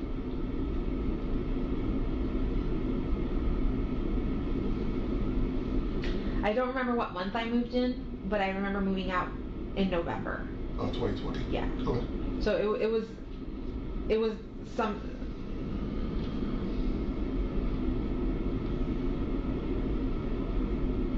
April, May. That's fine. And so we can look up if we need to later. Yeah. 17. In 2017. So 2018. 6. Her body.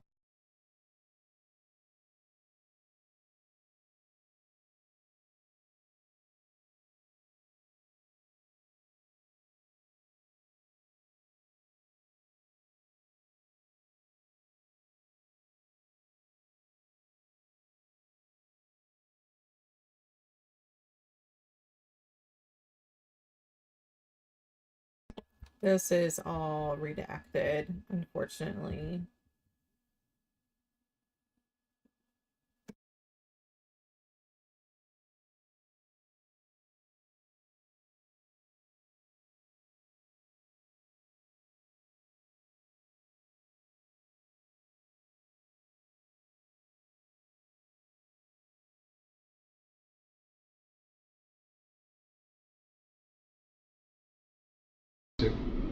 At the same time, no. But Okay. I've had ex-husbands and ex-boyfriends live in that same house before. Got it.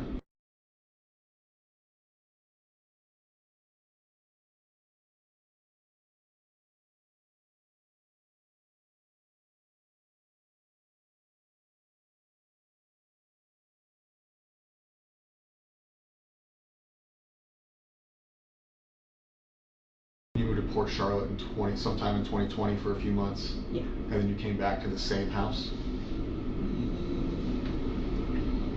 After Port Charlotte, I went back to my mom's house for a little while. Where's that at? In Hunters Creek, Florida. Got it.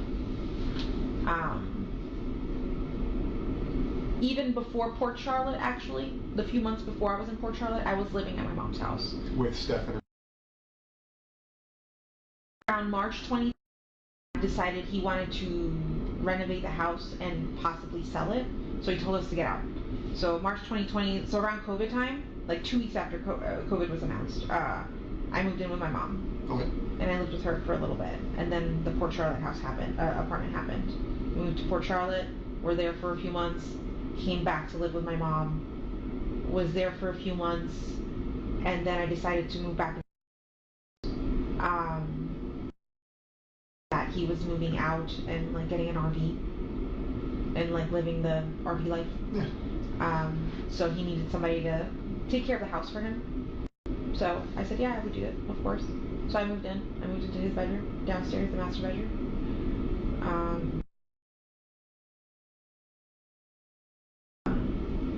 Eventually, Stefan did come.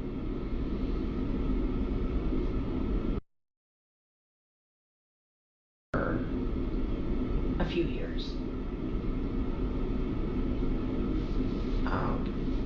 It wasn't until like June of last year that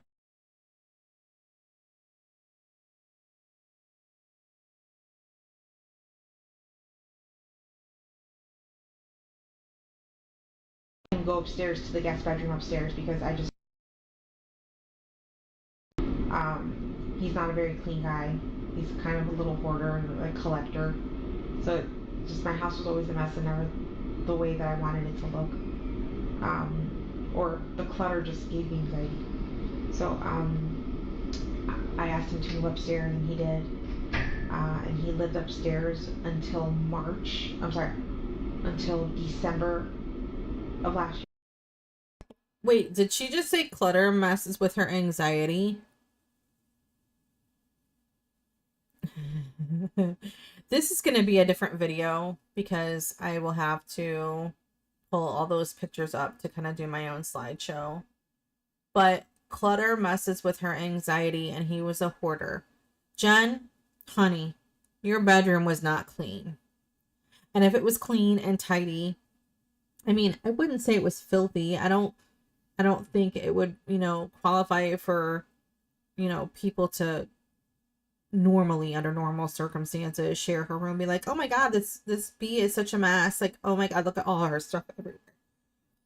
And she didn't have like necessarily trash everywhere piled up in places like you would expect. But she wasn't exactly neat and tidy. It wasn't like everything had its place. So she acts like her room is similar to like the room that they're sitting in, and everything has a place and everything has to be in order. Otherwise, she can't focus, because her bedroom was far from that. So this is again one of those times where she completely contradicts what she's saying with the reality. And the reality is, if she was as tidy as she's claiming, well, then she would have seen Maddie's crock for sure. And then he moved to Northport, Florida with his parents. Like, they had promised him a job, but that fell through. So we were in the process of trying to get him to come back up here to get his job back at Disney and for him to move back into the house for a little bit. And I'm not sure long term. I know temporarily I was willing to accept him back. Was that something out of convenience for him, or because you? A little bit of both. We missed him. And I wanted to help him out, like make it easy, like give him a place, like a base to start at, and then for him to start looking for something else afterwards, on his own. But yeah.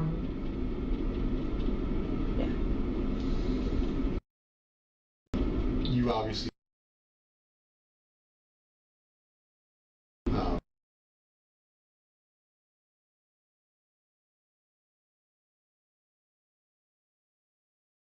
relationship.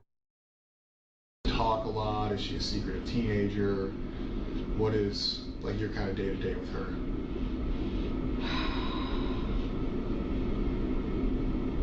I would have said a normal relationship. I asked, she would tell me. I didn't think she was hiding anything from me. I didn't think she was lying to me about anything, but obviously she had secrets. I mean, the hindsight, all the stuff you found out over the past couple of days, we're taking that out of the picture, your relationship with her. Okay. Like not looking back saying, okay, I was being lied to. Like up until you found out some things that you've been told, you guys had an open communication relationship. You talk about everything, life. Yeah. If anything, she was a little bit more open with Stefan, because she told him about a boy she had a crush on.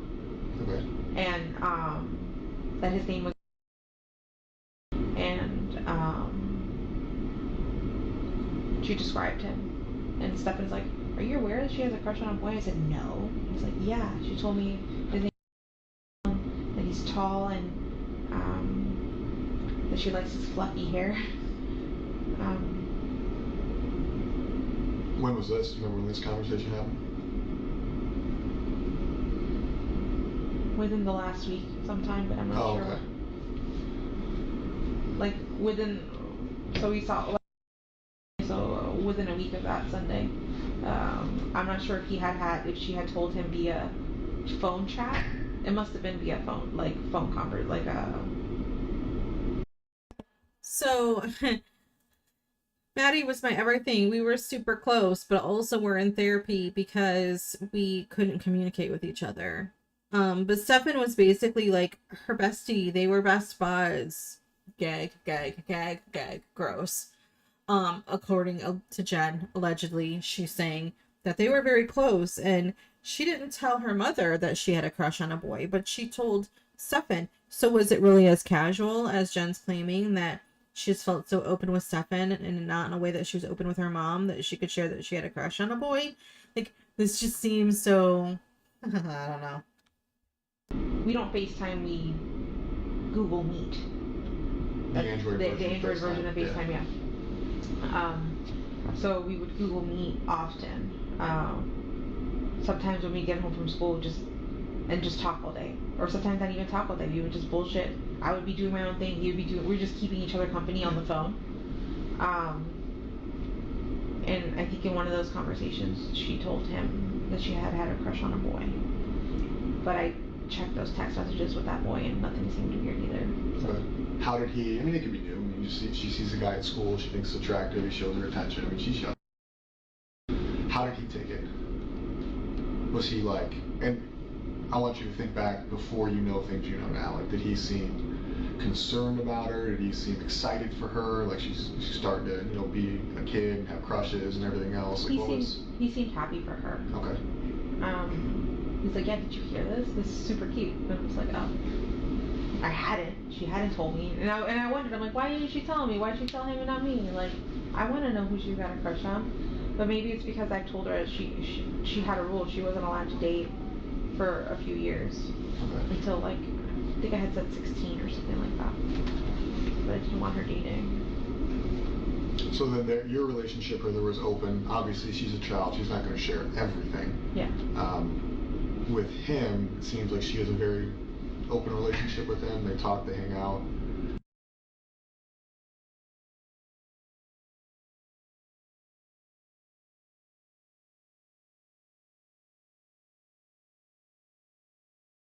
So it'd be okay with you if they went out and did things together outside, if you were at work or something?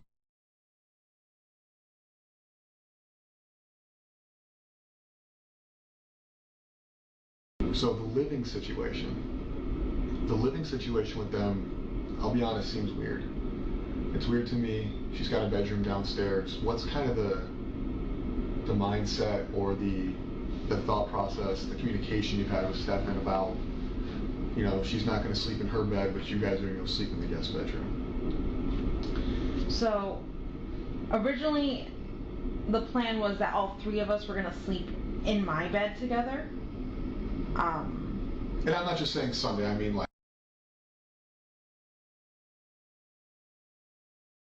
Oh, okay. In the past, too. So I had a rule. She wasn't allowed to sleep in his bedroom at all. Like, no sleepovers, no nothing. For a very long time. For years. For a very long time, for years, I had a rule. I talk about these red flags. And if your boyfriend, for a long time, for years, okay, she says they met in 2017. They were, quote, best friends for a year before they hooked up. So now we're talking 2018. Going into 2019, it sounds like they moved in together.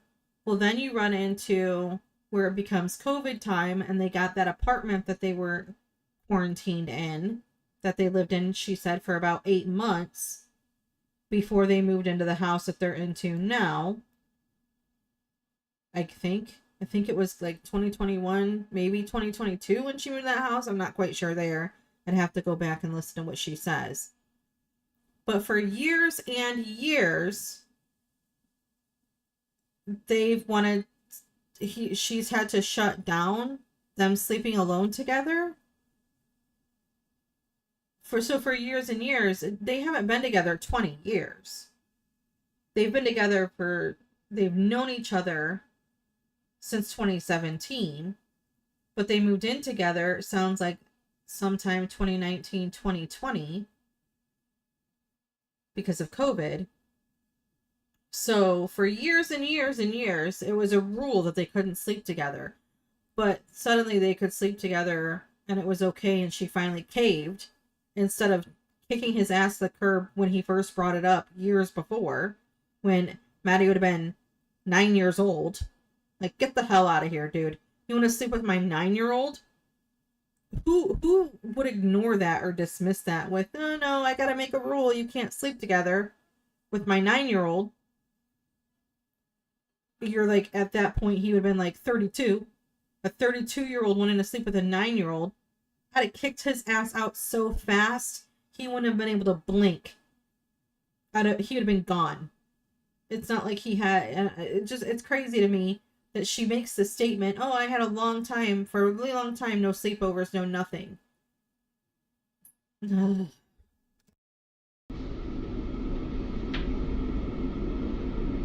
Since we're pausing, yeah. What brought that on? Was that like a request of his, like, can we sleep in the same bed, request of hers, or you just saying, me being super paranoid, not to trust anyone. For the longest life, even though he treated her well, I still looked at him on, you know, like side eye, like making sure, like, is that normal? Is this okay? That looks normal. Okay. I wanted to make sure that nothing was happening and that I was missing something, but I was. But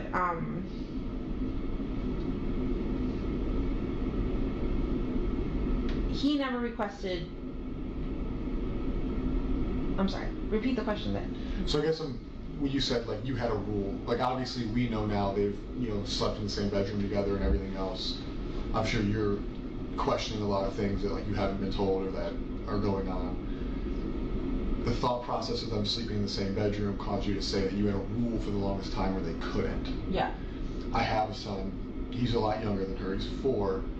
But I guess if I was dating somebody or had somebody over, I would never establish, and this is just me, a rule. He can't sleep in the bed with her, or she's not going to be. It wouldn't even be a thought process for me. So that's why I ask, because I wouldn't think of it even as an option. Yeah. So when you say you had a rule, I guess I'm asking what prompted the rule. Sleepovers before. Yeah. Late, you want to watch movies and eat snacks? Can we do that? I'm like, no. We can all watch movies down here together. We can all sleep down here together. Up until June, together all the time. So we were always. She would sleep in the middle. I would sleep on this side. He would sleep on the other side. It wasn't until June that he got his own bedroom and I sent him upstairs. That's where the requests for sleepovers started. Okay. And I kept telling her no. I'm not comfortable with that. I'm not comfortable with that. But eventually, at some point, like we really want to watch. I forgot what movie it was. They really wanted to watch something, and I was really tired. And I said, okay, fine. Go ahead, but this can't happen often. And yeah, I allowed her to go upstairs and sleep with him. But honestly, I think I can count on one hand how many times that's happened, and it hasn't been many times that I've allowed her to have a slumber party with him, to be alone in a bed with him. I'm usually around all the time. Up until 2 weeks ago, you know, I was pretty much at home all the time living on disability.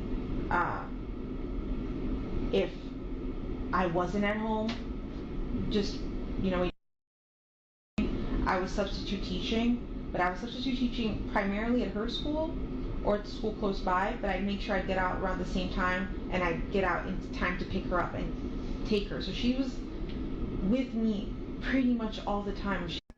So this doesn't sound great for Jenn. She was pretty much with me all the time. I wasn't working. I was on disability, and if I wasn't on disability or if I wasn't working, I would sometimes be a substitute teacher.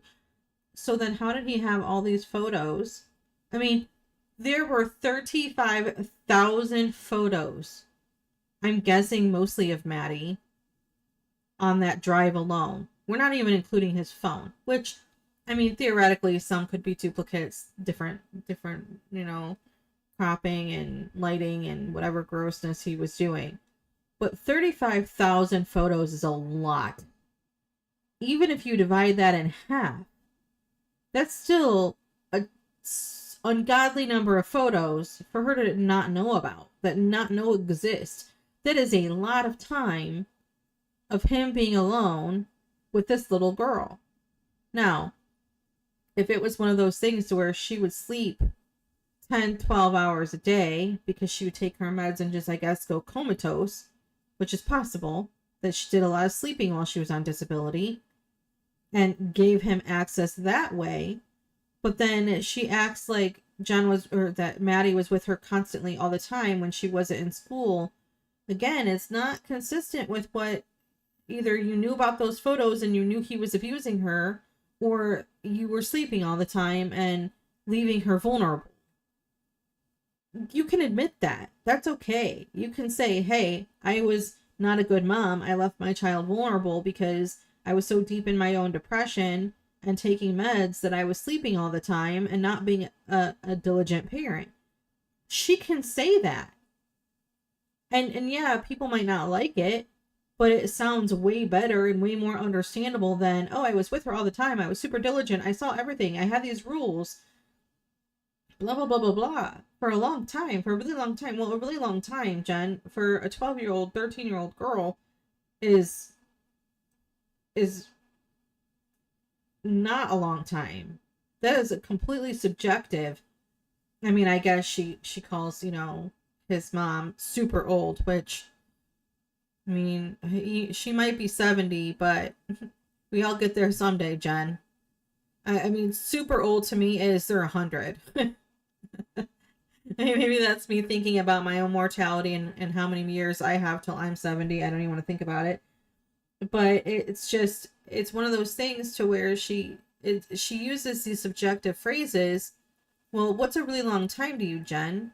What's years and years? Because to me, I think a really long time it was a really long time ago that I was in high school.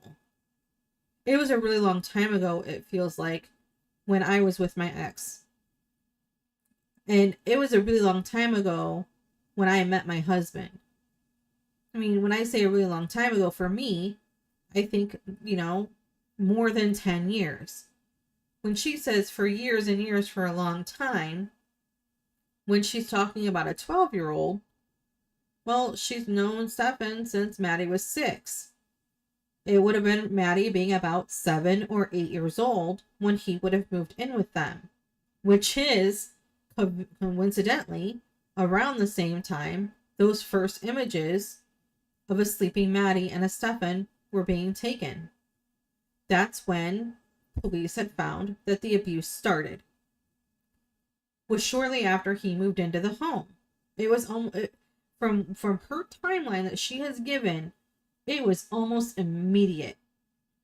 And that's uncomfortable.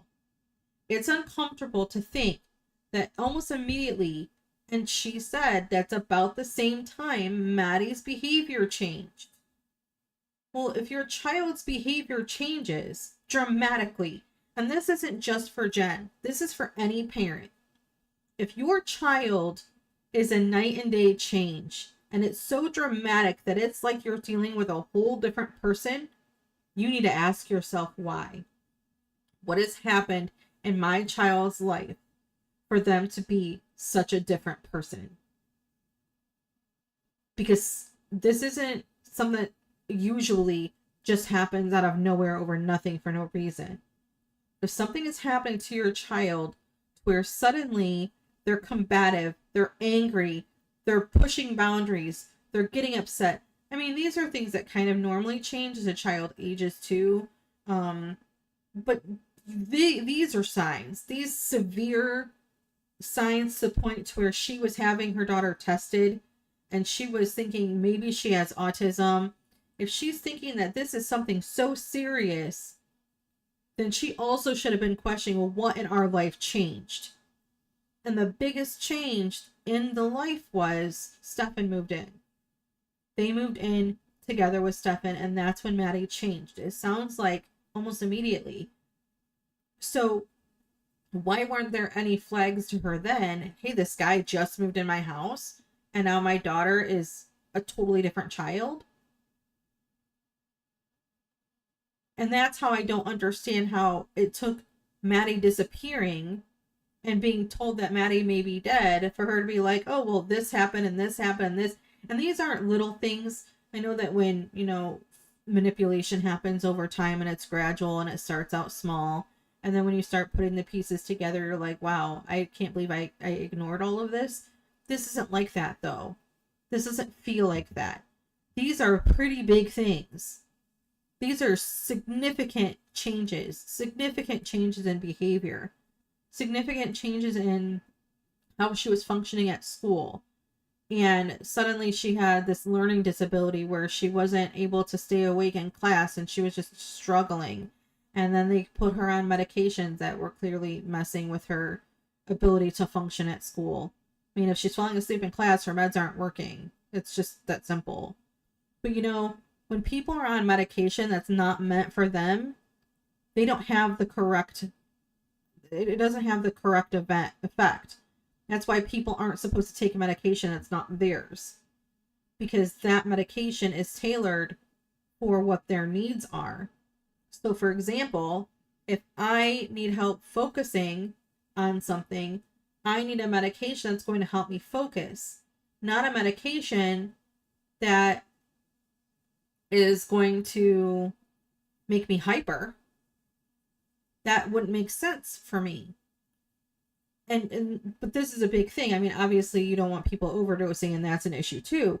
But people who take medication they don't need isn't going to be helpful. It's going to negatively impact them. So if she was taking medication to function during the school day, but she still couldn't function during the day because she's tired, well, that medication that you're giving her to function during the school day is medication she's not needing, and it's not effective. So this is what makes me wonder what kind of testing Maddie went through to diagnose her, for them to decide what meds she needed to be on, and what kind of communication was being given to the doctors when she'd have those follow-up appointments to continue having her on medication that's not working, that's not doing what's desired. Because she says, well, Maddie was on sleeping medication and anti-anxiety meds. Well, why is a 12-year-old on anxiety meds? We know why Jenn has anxiety. She was sexually assaulted. Excuse me. She went on a date and she was essayed. Okay. That was the reason she gave for her anxiety. She had a reason for anxiety, but not knowing that Maddie was being abused, why was her anxiety so high that she needed medication for that? Because like my daughters, they have anxiety issues. My son has anxiety issues sometimes. Not often enough to need medicated, but there's having little bouts of anxiety and having constant anxiety to need medication for it. So what happened to Maddie to require her to need all of these medications for anxiety, for ADHD, for apparently not being autistic, but having some of the markers for autism, not being able to sleep at night, other than your boyfriend has been abusing your daughter since she was 8 years old, as young as 8 years old, around the time you guys moved in together. She met Stefan when Maddie was 6. That first year they were friends. They didn't get intimate until they knew each other for at least a year, which would have put Maddie at 7 years old. And the photos that they found of Maddie, that was date back to her being as young as 8. So when you do these mathematical equations, and all leads back to, this has been happening since pretty much the beginning, and Jenn was either willfully ignorant and pretending it wasn't existing and wasn't happening, or she knew. She wasn't at school. So yeah, after... When he's not there, where does she sleep? With me. She never sleeps in her room? No, always Okay. with me. Quickly, do you know, and you may hate the question, but do you have any idea? We currently have upwards, probably 200 people working on finding. Right, the Orange County Sheriff's Office is involved, the Kissimmee Police Department's involved, St. Cloud Police Department, Osceola County Sheriff's Office, Florida Department of Law Enforcement, FBI. Yes, under suspicious circumstances. So anybody who is somebody is involved. Yeah.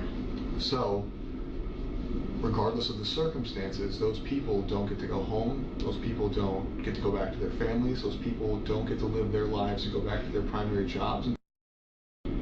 I know the sheriff has probably expressed to you that's his #1 priority. I'm sure the Kissimmee Police Department's expressed that to you, our detectives. This isn't something that's going to stop or go away. Yeah. Right? Anybody who knows something, anybody who may know something, will be brought into a room, will be talked to, whether they're guilty, whether they're innocent. Because our #1 priority, our jobs have kind of stopped on any other things we have going on until it's fine, because that's the most important thing anybody has going on right now. But with that, a lot of people are going to feel that whatever happened, I can tell you, and I know detectives expressed to you that the thought process at this point is this is a homicide investigation. Yeah. Based on the evidence I've seen, based on the videos I've seen, I do believe.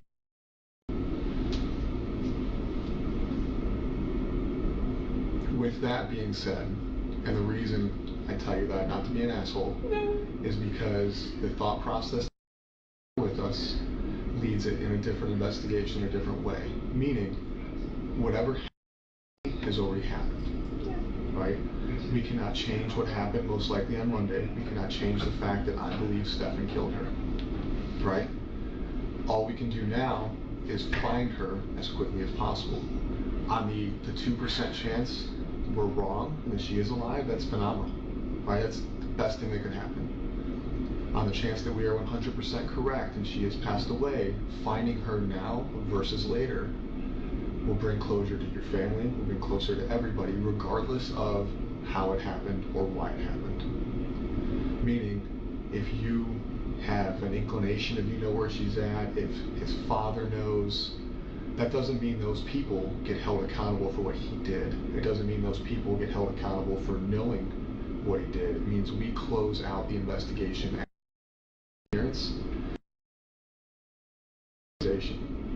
You know what I mean? So a lot of times we go into rooms like this and we ask people questions. We say, hey, do you know what happened? Do you know what happened? And there's this fear of what happened already happened. I can't change that, so I'm not going to insert myself with knowledge because it's going to make me look bad. Regardless, at this point, I murdered her, right? He victimized her. He ruined her entire life from childhood until now. I think that there's probably some sense of guilt. And my fear is that sense of guilt is causing you to not want to assist in the location of her, not because you're a bad person, but because there's that sense of guilt that what was happening under your roof, and now, by her being found, brings that all to your plate, and it doesn't. Oh no. If I knew anything, I would so tell you. He's actually being really nice about this. And again, she's emotional because he's bringing heat on her. It's not, I mean, maybe he's stirring up some emotions, making her feel bad about how she failed Maddie. I'm going to be fair to her and say that that is a possibility. That maybe at this point, we are getting some true emotion out of Jenn when it comes to Maddie and the ways that she failed her daughter. I'll give her that. But also, what he's saying is actually very kind. Even if you've lied, even if you haven't been honest, now is your time to be honest. Now is your time to tell us where we can find Maddie if you know. Please, help us in this investigation. We need to find your daughter. You know, it's not forgive and forget. That's not what he's saying. He's just saying that for now, to help us and to do what's right by Maddie, if you have any idea of where she could be, please help us.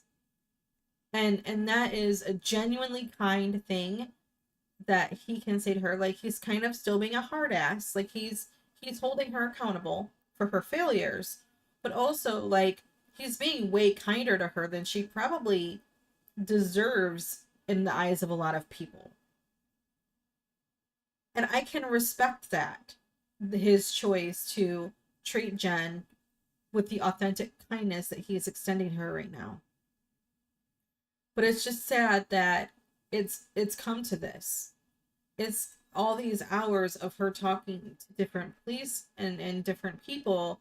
You know, it's come down to Kevin throwing some pretty harsh facts at her. Some things that, you know, people want to say. And I guess Detective Hunt did give her a little bit of that yesterday, or on the way here, I guess I should say, before this video started. You know, he kind of gave her a little bit of a reality check too. But Kevin's really laying it down because at this point, they want to find Maddie. It's been 5 days.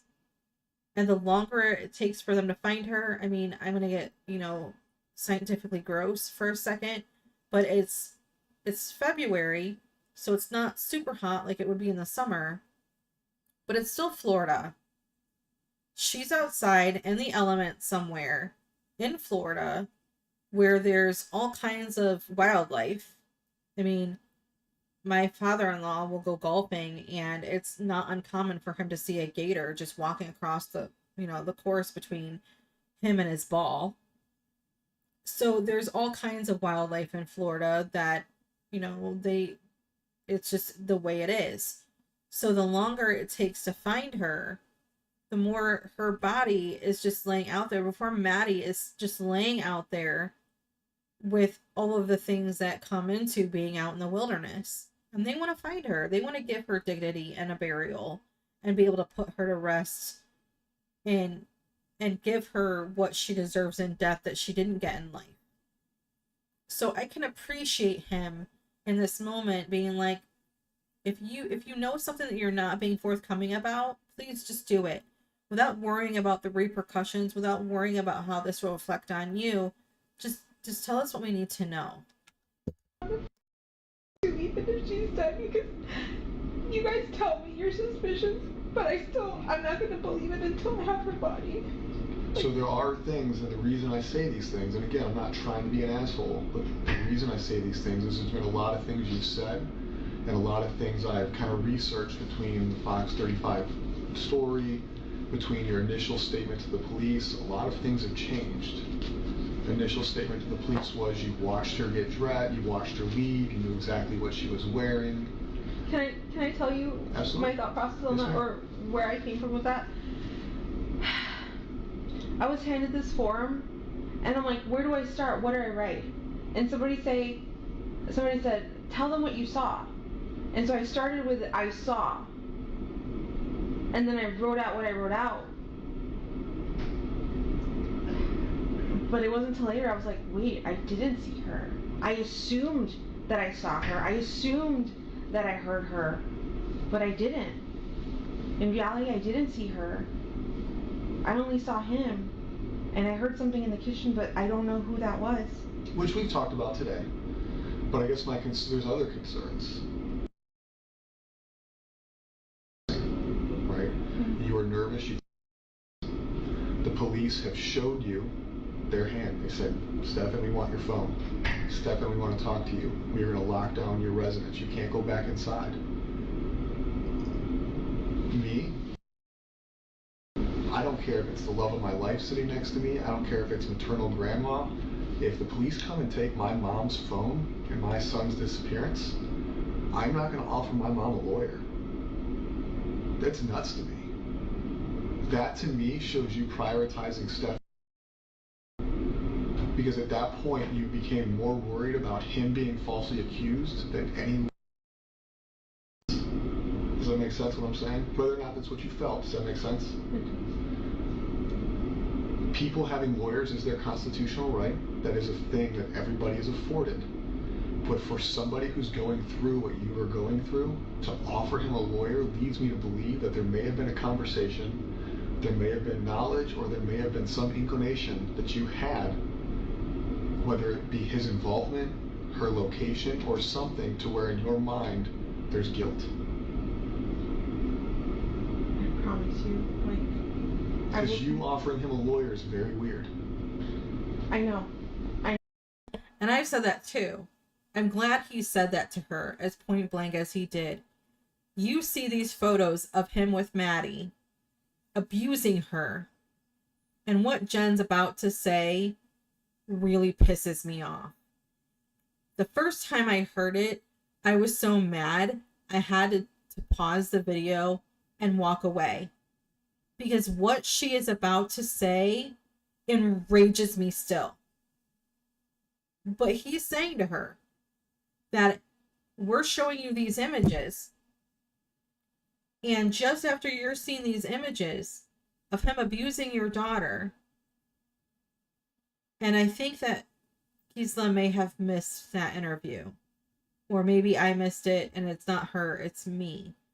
But it is in the audio when she's shown the images. And maybe it's part of what's redacted and he's saying it because he has seen what we haven't, which is a possibility too. But they're showing images to her of Maddie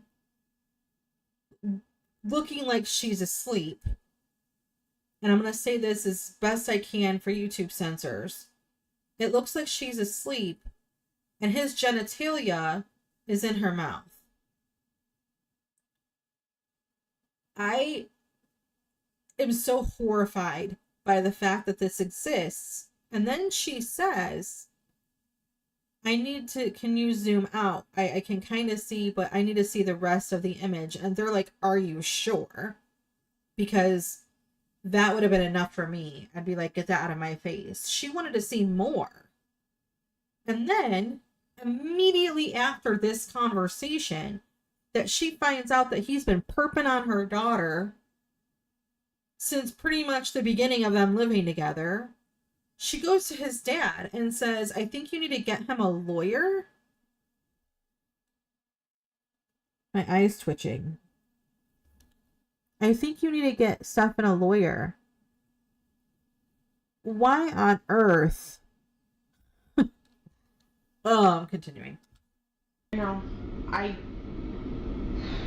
that was still me under the assumption that, I think at one point you guys interviewed me, and when you guys showed me the picture of her, I believed the sexual stuff, but I didn't want to believe that he had done anything evil to her. I'm like, no, what if he did? I believed the sexual stuff because she couldn't deny it anymore. It was right in front of her damn face. She couldn't continue that willful ignorance that I talked about.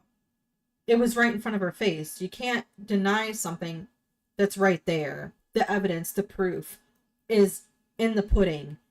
She can't avoid that anymore. But she just said, you can see it on my screen. She just said, I didn't think he could do, I know the sex stuff happened. She calls it sex stuff. That's diminishing what he did. That's watering it down. That's taking a shot of vodka and putting it in a 64-ounce cup, filling that cup full of water and saying, find the alcohol.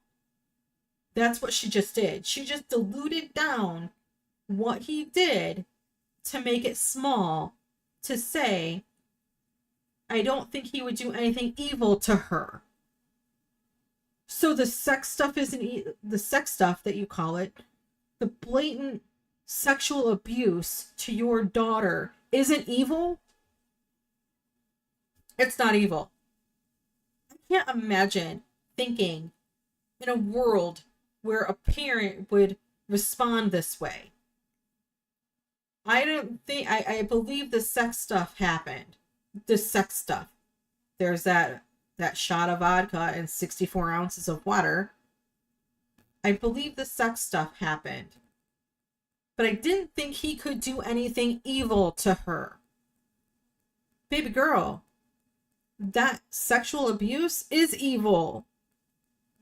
She was 8, 9, 10, 11, 12 years old when he was doing these things to her. It was before her birthday even. We don't know if anything happened that night. It may have. I don't know. Maybe we'll find out in the trial. But, baby, she was a child, a small child. That is evil. It's not like we're talking about a 37-year-old man and a 27-year-old having sex. That's consensual. A 27-year-old is able to make those choices. Hell, I would be uncomfortable, but even if she was 19 and he was 37, it would be uncomfortable, but not illegal.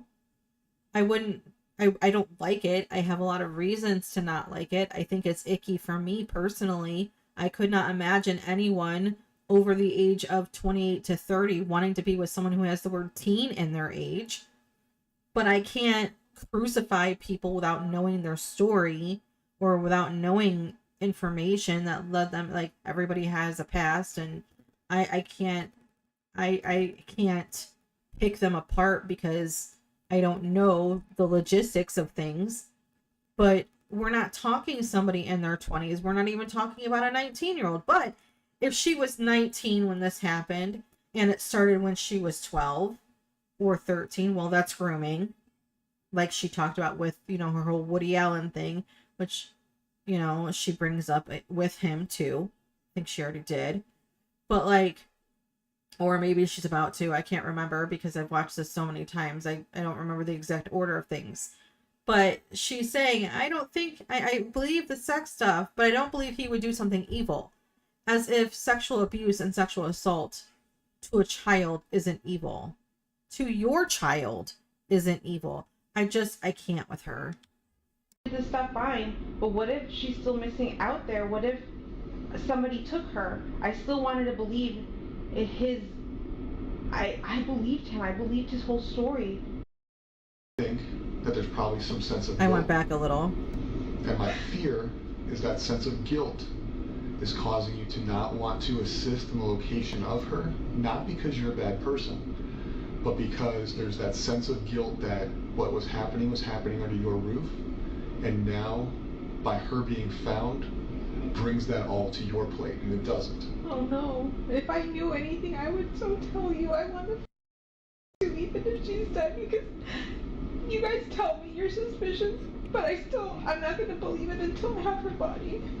So there are things, and the reason I say these things, and again, I'm not trying to be an asshole, but the reason I say these things is there's been a lot of things you've said, and a lot of things I've kind of researched between the Fox 35 story, between your initial statement to the police. A lot of things have changed. The initial statement to the police was you watched her get dressed, you watched her leave, you knew exactly what she was wearing. Can I tell you Absolutely. my thought process on Yes, that, ma'am. or where I came from with that? I was handed this form, and I'm like, where do I start? What do I write? And somebody said, tell them what you saw. And so I started with I saw. And then I wrote out what I wrote out. But it wasn't until later I was like, wait, I didn't see her. I assumed that I saw her. I assumed that I heard her, but I didn't. In reality, I didn't see her. I only saw him. And I heard something in the kitchen, but I don't know who that was. Which we've talked about today. But I guess there's other concerns. Right? Mm-hmm. You were nervous. The police have showed you their hand. They said, Stefan, we want your phone. Stefan, we want to talk to you. We're going to lock down your residence. You can't go back inside. Me? I don't care if it's the love of my life sitting next to me. I don't care if it's maternal grandma. If the police come and take my mom's phone and my son's disappearance, I'm not going to offer my mom a lawyer. That's nuts to me. That to me shows you prioritizing Steph. Because at that point you became more worried about him being falsely accused than any. Does that make sense what I'm saying? Whether or not that's what you felt, does that make sense? People having lawyers is their constitutional right. That is a thing that everybody is afforded.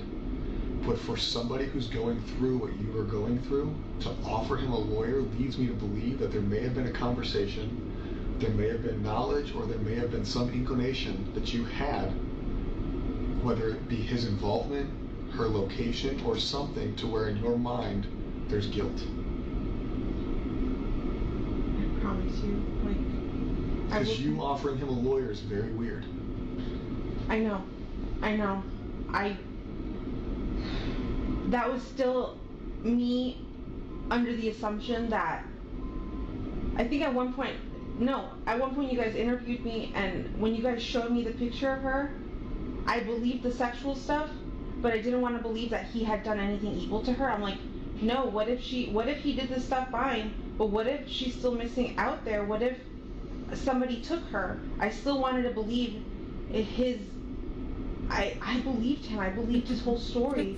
So I was just like, I kept repeating that part. I'm just like, what if she did get dropped off? What if she got abducted? What if she's missing?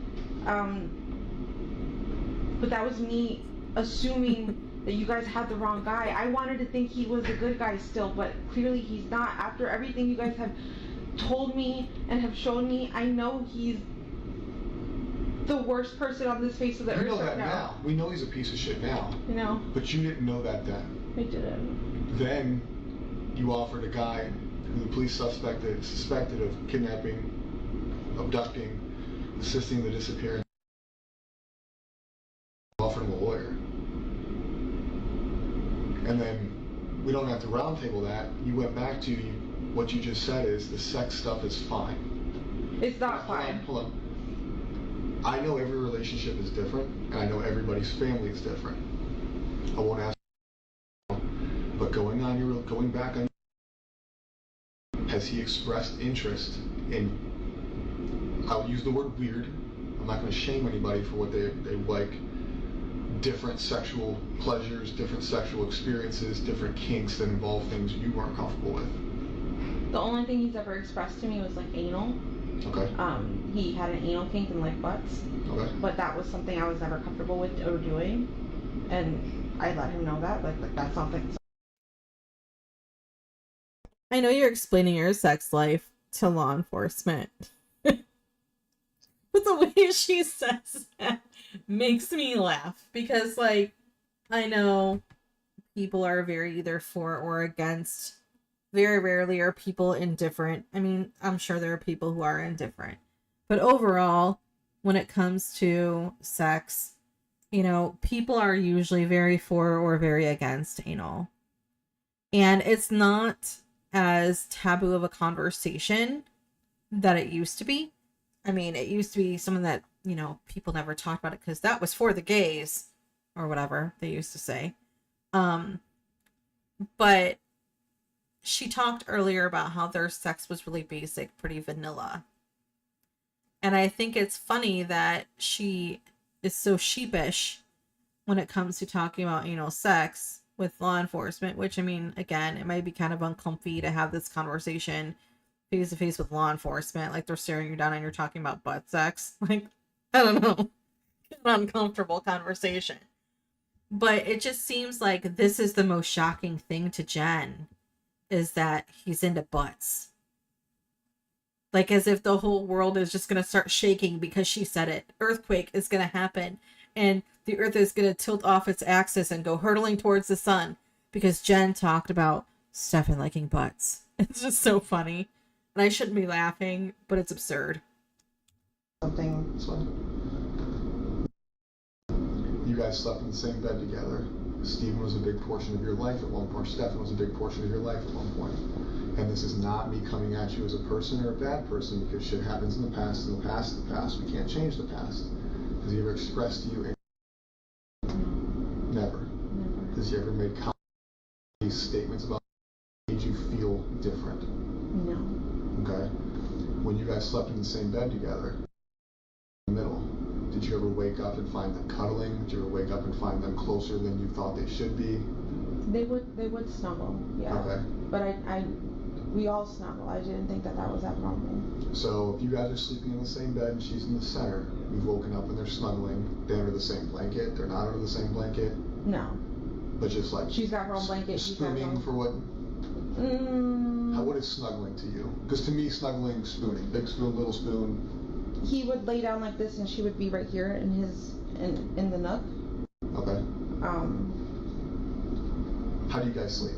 You guys sleep clothed, unclothed? I sleep clothed. Yeah. Shirt, pants, pajama sets? Yes. Everybody? I sleep in like my everyday clothes. Okay. On pajamas or baggy t-shirts and shorts. Okay. And Stefan would sleep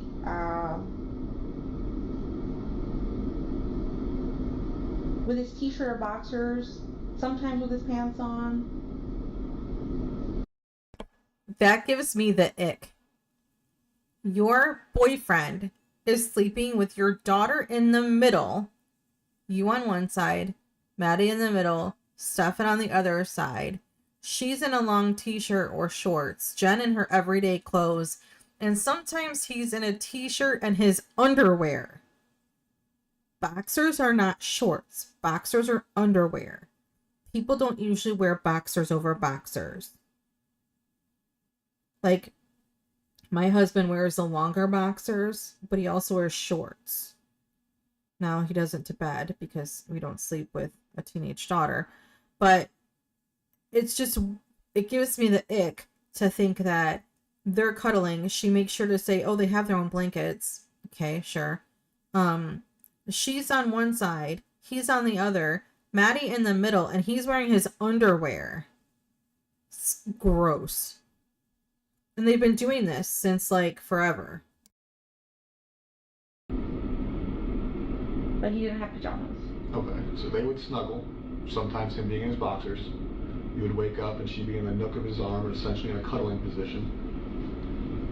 And you never found that weird. No. Okay? Again, you and I may find things different. Why? And I don't want you to look back on it, because now you know you victimized her for a long time. Right? Under your roof. With you home, most likely, because you said you're always home. You just got this job. You've been living off disability. I know the Kissimmee Police Department has showed you pictures. I know they've verbally explained to you some pictures. I can tell you that today, we are still downloading his Google Drives. We are still going through his social medias, his cloud-based servers, and everything else. And we can now piece back her victimization in your house under your care to 2020. I believe we've gone as far back as in when she...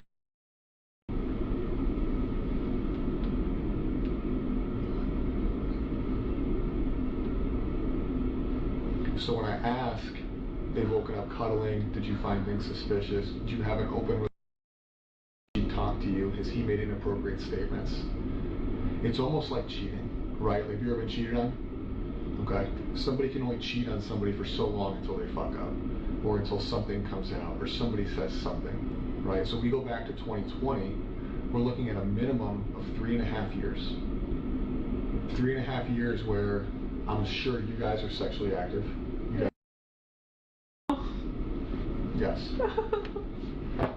So for 3.5 years under your care in your house, not only was he being sexually active with you, he had a sexual relationship. See, he put it in the phrasing of, it was like he was cheating on you. Have you ever been cheated on? Well, she had. I don't know about her previous relationships, but Stefan did sleep with a coworker. He was honest about that. She even said her name at one point. So she had been cheated on. When before it was just sex stuff, but now when it's phrased as he was basically having a sexual relationship with you and cheating on you, I mean, he's saying these things knowing full well it's sexual assault, but he is trying to drive the point home in a way that he's getting a response. He was cheating on her. This is giving her a response. It's again not because of what he did to Maddie. It's what he did to Jenn. He betrayed Jenn by sleeping with her daughter. That's what I get from this.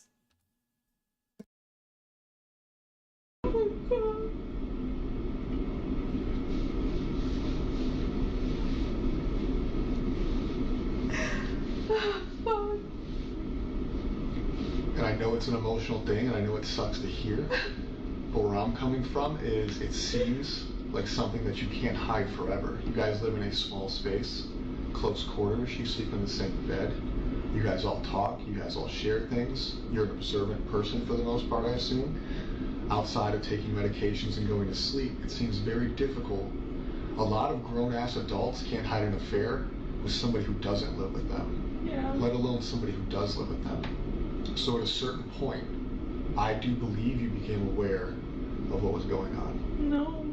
And when I say that, it doesn't mean you're in trouble. It doesn't change.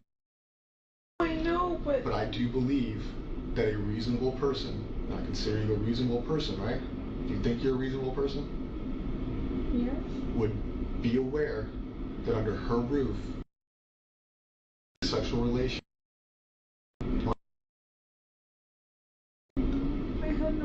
The videos, the text messages, the images, they're all documented forever. This has been an ongoing thing. And at her age, I think she probably thought they were in a relationship. She probably thought they were in love because he her male attention, right?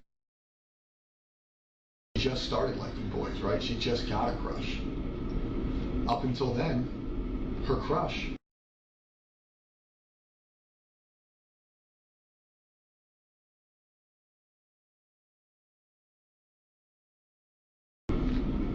At the same time, you guys are sleeping in the same bed together. You guys are all cohabitating. She's not sleeping in her room. But you felt the need to establish a rule that they couldn't sleep in the same room. But when you establish that rule, for 3 years, she's already been dating him, essentially.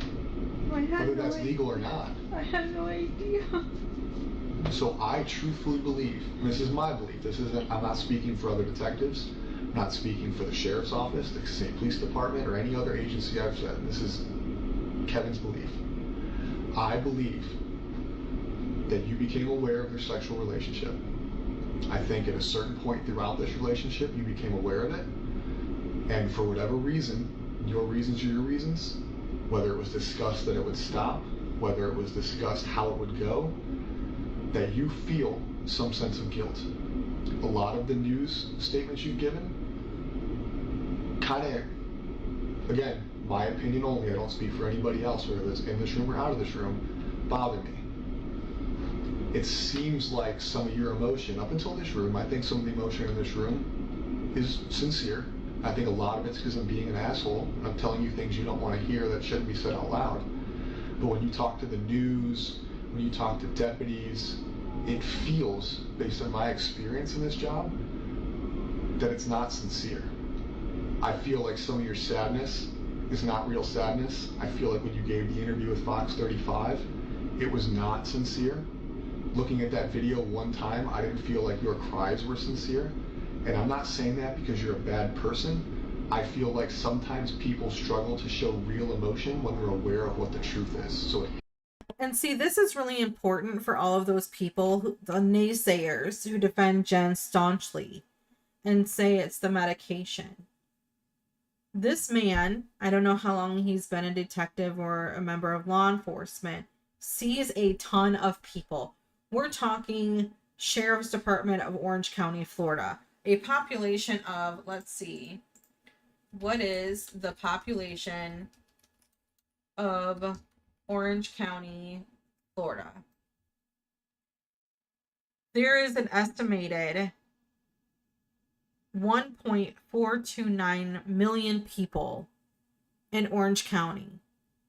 So it's safe to say that Kevin has talked to a lot of people. He probably has a ton of experience with victims of domestic violence, victims of sexual assault, victims who have children who have been perped on. I'm sure that Officer Detective Kevin has interviewed and had many hours of this kind of situations under his proverbial belt. So at this point in his profession, he is used to talking to all different kinds of people who are on medication, people who are not on medication. He is going to be much better at reading people than I am with zero experience under my belt professionally.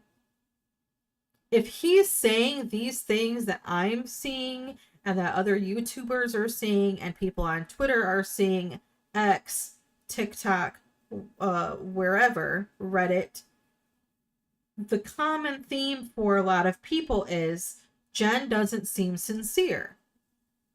Strategic Eye talks about this all the time. Her insincerity. She doesn't seem sincere when she talks about these things. It's missing from her.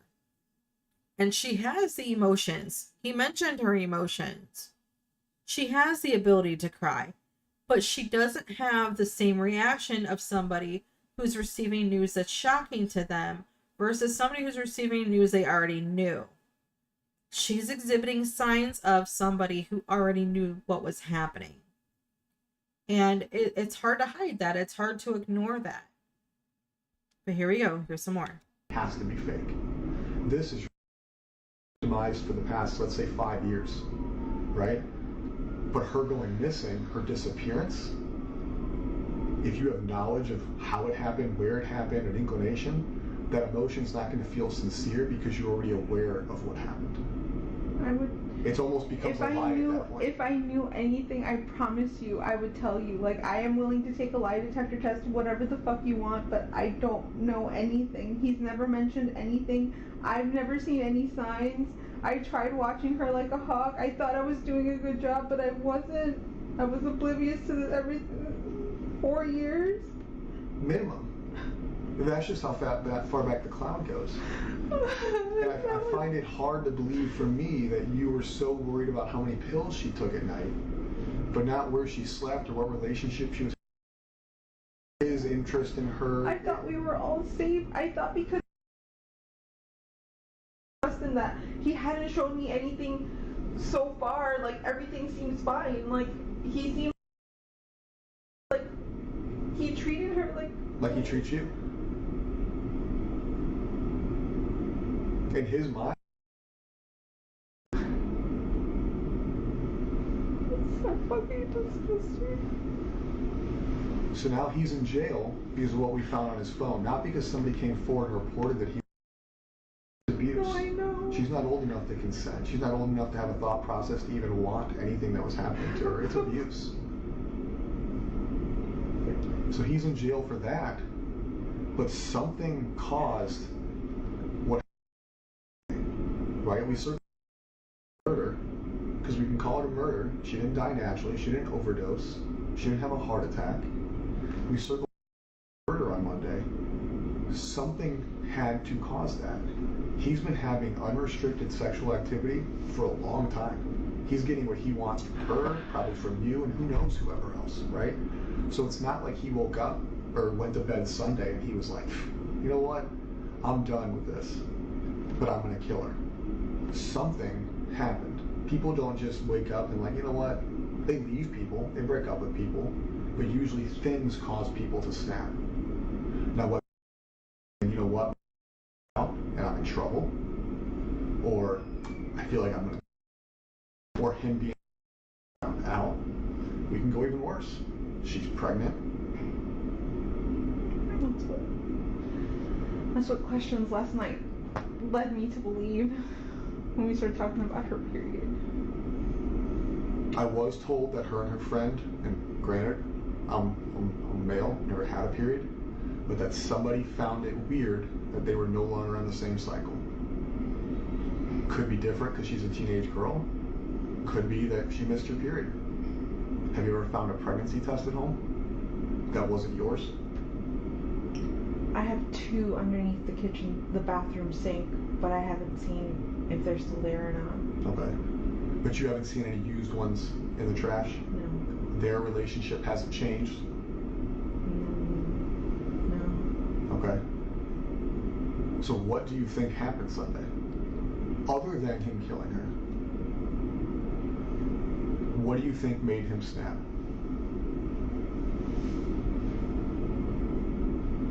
I don't know. Theories, I keep hearing Tell me your theories, because here's the deal. We don't go home until she's found. No, I know. So what are your theories?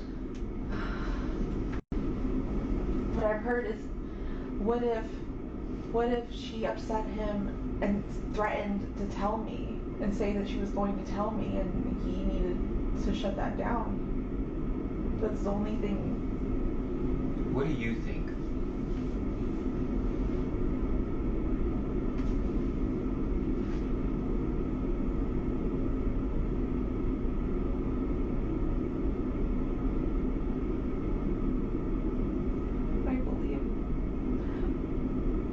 I don't want to believe he killed her.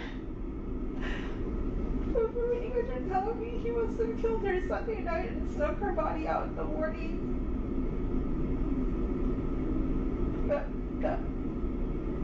Here's the thing. I'm going to go back to what I had said before. And I'm not saying that Jenn deleted her daughter off the planet. I don't think that evening went the way Jenn claims. I don't.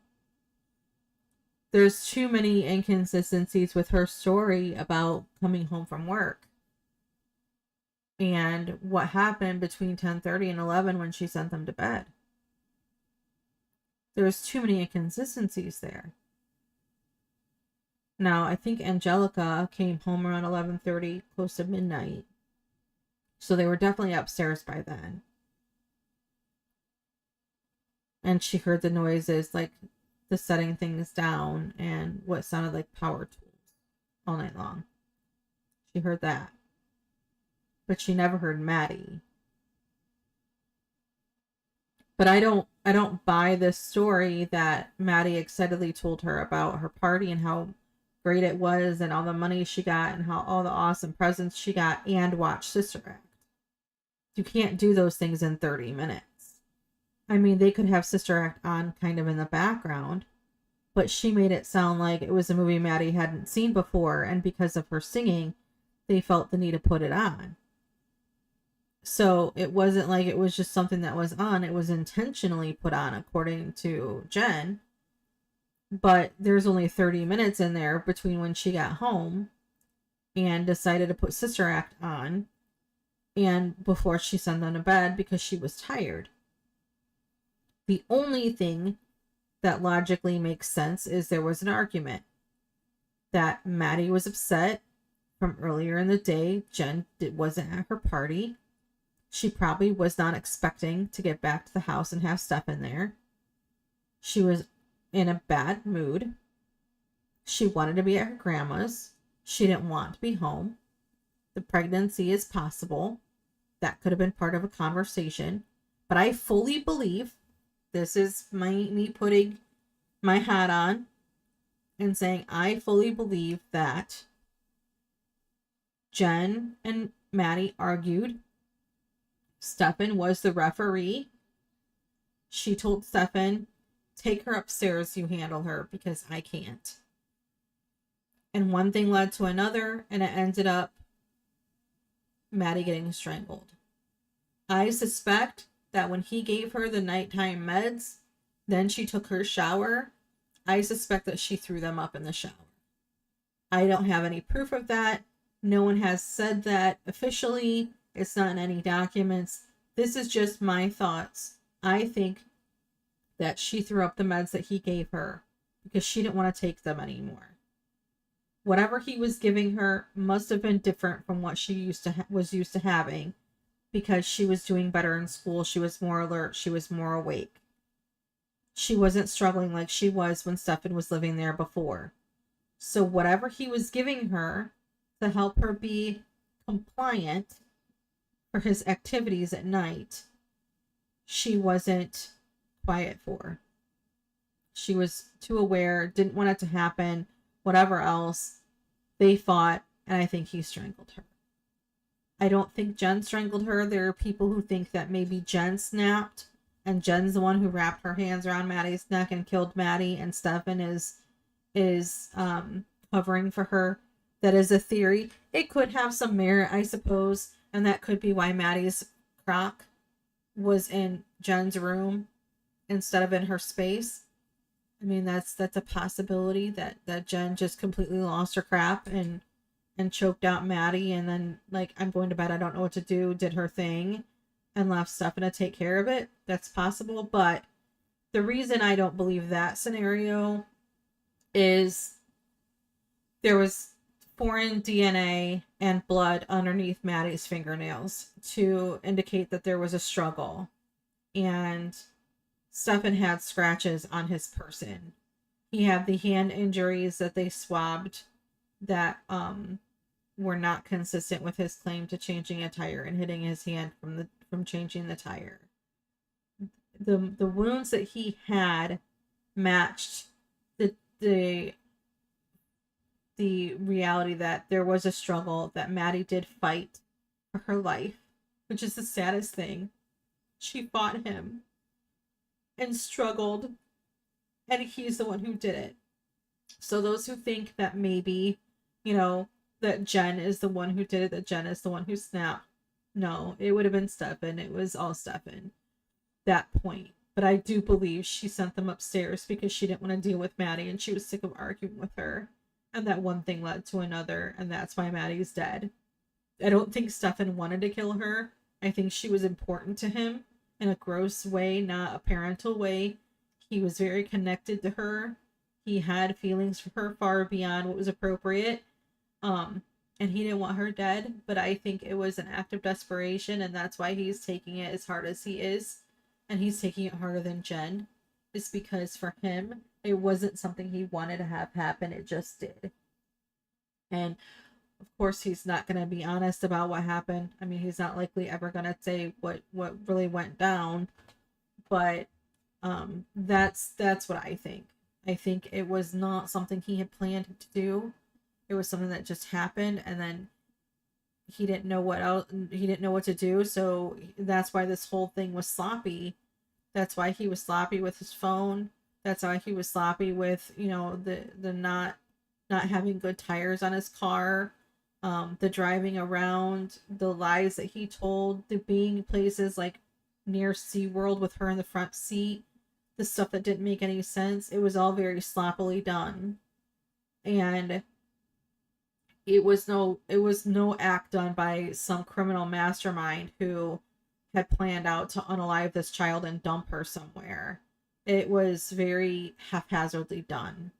And had that tire not blown, and people have seen him on the side of the road to report that, which again is me thinking that that was Maddie's way of telling on him, they would never have gone to St. Cloud. The only reason they knew about, well, I guess they did follow some of the surveillance cameras because obviously they didn't find her until the 1st. And they were already questioning the St. Cloud area because of where they had seen there's the cameras that are along highways. They had seen his car in that area. And that's why they had asked her about St. Cloud. But she's the only one who had connections that direction, not Stefan. So it's just very strange to me that she could not have, she's claiming that everything was normal Sunday night. She doesn't want to say we argued, we fought. She doesn't want to put that out there. And I don't believe her story from Sunday night. Photo you guys showed me of her slept in the car.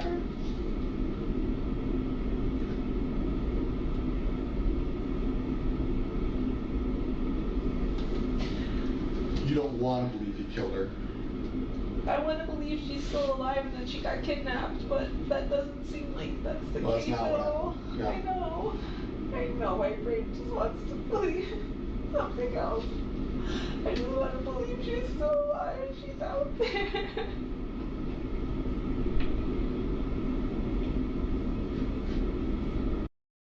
They call that delusion. When someone convinces themselves of something knowing it's not true, it allows them to cloud over with some delusion. I don't want to believe she's here. She's there. When I was young, one of my friends lost his sister. She was hit by a car in front of their house. And his way of dealing, and of course, you know, he was only 9 years old. So for him, his way of dealing with it as a 9-year-old was, oh, she's visiting family in California. It wasn't true. She was dead. She had a whole funeral and everything, open casket. She was able to have an open casket. He said his goodbyes. He saw her, but he was only 9 years old. So his young mind, there's no way he could have processed her death. Like, you know, he was too little. He was old enough to know who she was. He was old enough to understand what happened, but too young to really process it. So his way of processing was denial, was telling people that she was in California visiting family, not that she was dead. I mean, that's what he told people for a long time. And people who tell themselves something because they don't want to face the reality, which is Jenn. Jenn does not want to face reality here. She wants to think that her daughter is just somewhere playing video games or happy, which, I mean, I would want that too. Absolutely. I would want her to still be alive.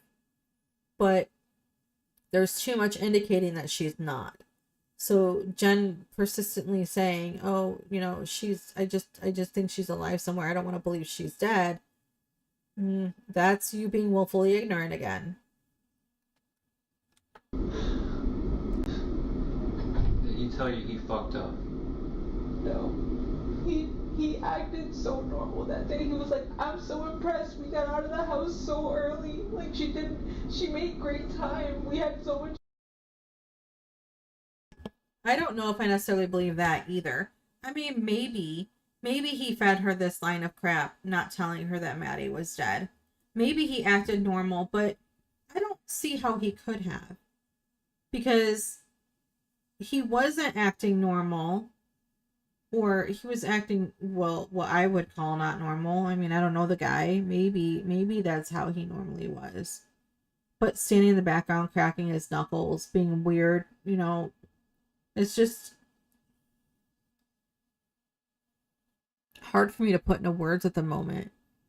But I don't see him just sitting there acting normal, like casual, as if nothing is going on, and Maddie's not in the freaking trunk of his car. But she can't say what they talked about, because the possible implication, if she says anything different than the story that she's going with, that they sat in her room chatting and everything was normal. I don't know. Time to go to McDonald's, but she didn't want to. His story was so like, every detail was so believable.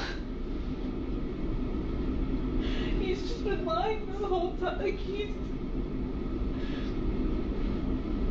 What about that day in the car when you offered him a lawyer?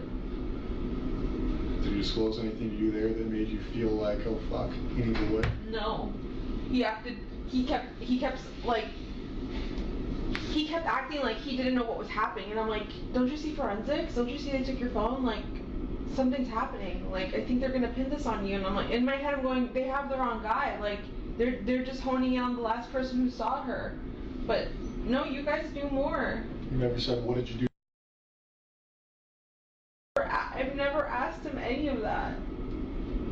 I still, even up until when we got here to the police station, I was convinced that he hadn't done anything to her at all. Because of him, or because of not wanting to believe she's deceased? Because of him. Because I thought he was a good guy. So up until this morning, you still think that it's not? No. You're talking about the other day? Up until... When we took him? Yes. Okay. I forgot what day of the week that was. So we're still going through his phone, his drives, like I told you, all his socials. We can date back to 2020.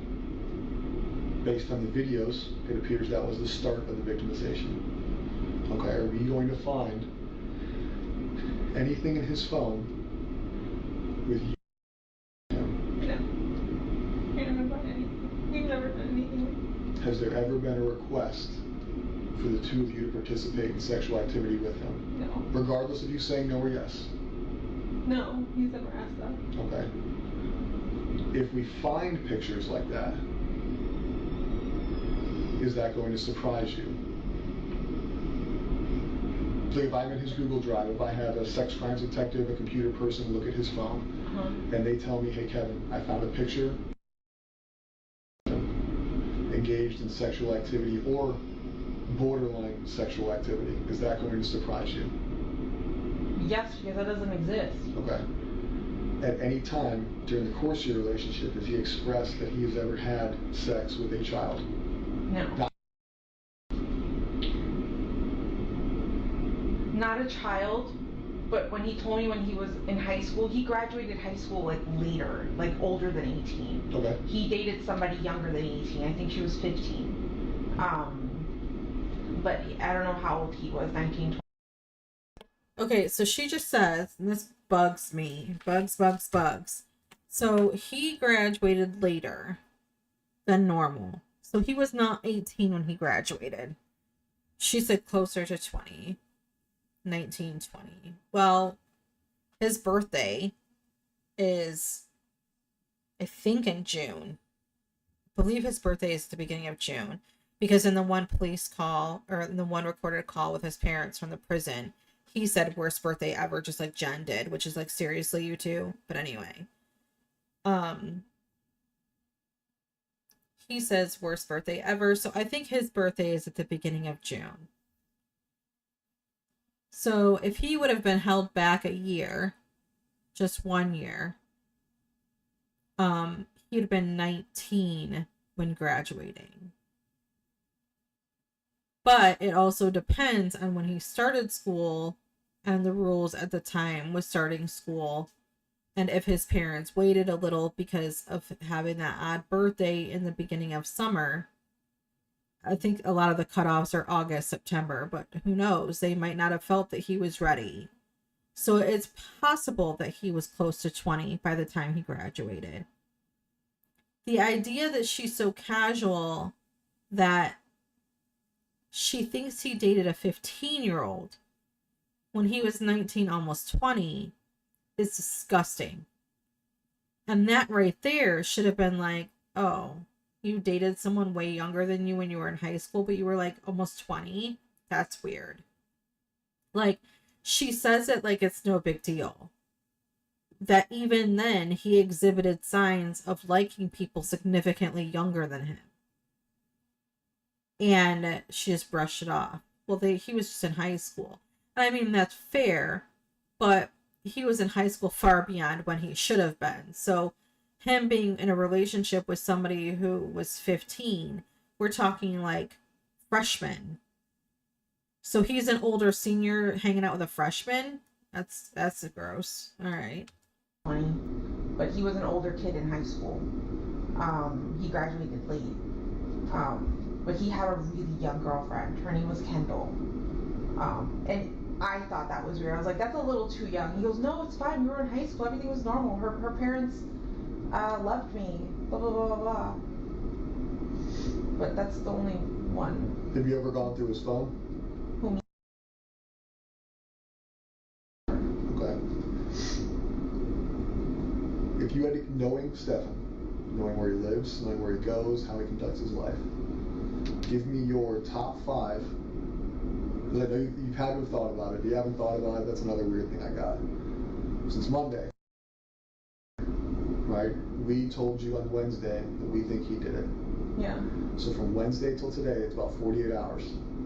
Give me your top 5 places you think are possibilities based on knowing him, based on knowing his path of travel. Where do you think?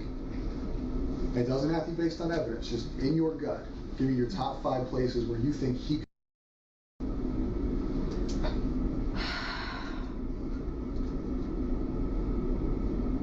In this area? Doesn't have to be this area. No, I know. Anywhere you want. I'm saying, in this area, I have no idea. Orlando, Kissimmee, no idea where he could have taken her. But his trip to Northport is weird as fuck. I feel like in Northport, he knows more people. He has more friends. There could be a place and somewhere there he could have stashed her. You guys said he went into a storage unit. That would be another place to look. But there's plenty of woods around his house. Around that exit is kind of secluded. Like, When you say his house, you mean his parents' house? his parents' house, yeah. So she's sending police in a completely opposite direction. I'm not going to pull the map up again. If you want to watch my other videos, it's there. But she's leading them in a completely opposite direction of where Maddie was found. She's saying Northport. She's saying, if you look at the map of Florida, it's a panhandle. But if you look at towards, she's talking about more towards the Gulf than the ocean. So she's not leading them in the direction that she may know where Maddie is, because they mentioned St. Cloud. She wants them in the other direction. She's suggesting over by Stefan's parents, which could be that's her following her normal train of thought with where he would be, or she knows that Maddie is not there. Send them on that wild goose chase because they're not going to think to look in the other direction. Like a diversion tactic. Don't look over here, look over here. Yeah. You've been there? Have you seen the property? Yeah, I've been there before. Do they have land? Or is it in like a neighborhood? So, it's not a neighborhood because they don't have HOA. You just buy the plot of land and build it. They don't have many neighbors. Okay. Or last I saw, I think there was a neighbor building right next door, but I don't know if they're done yet.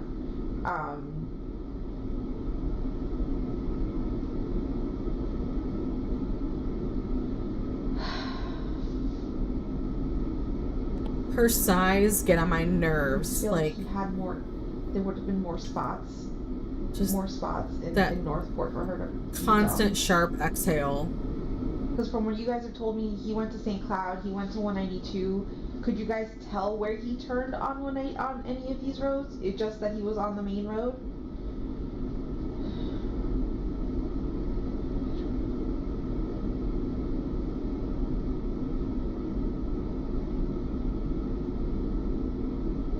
I didn't think he ever, like, even knew where St. Cloud was, because we've never driven down that way ever. You live in Kissimmee, right? Yeah, I know, but to me, he's never had a reason to ever drive down to St. Cloud. Like, ever. There's no store or anything he goes to down there. Everything is in Kissimmee or Orlando by the mall. Florida Mall? Yeah. Orlando Mall? Yeah, Florida. I sent the last detective like 3 spots. I could have recalled him telling me he wanted to visit. Monday, when he left the house in the afternoon and got the flat tire, he had mentioned a few of those shops, so I sent them over to you guys.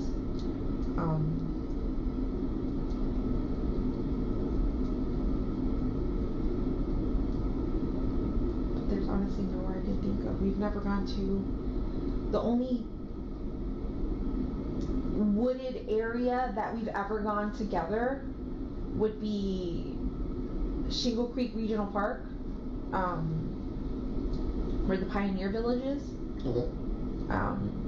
That whole trail there, we had scooters, and he had like a electric skateboard kind of thing. We would all cruise the creek, explore. We've taken a canoe up that creek before. Then the Kissimmee Trail. There's a trail that runs right behind my house that starts right behind my house and goes all the way to that bridge on John Young Parkway that says Kissimmee on it. That whole trail, we've done that as well.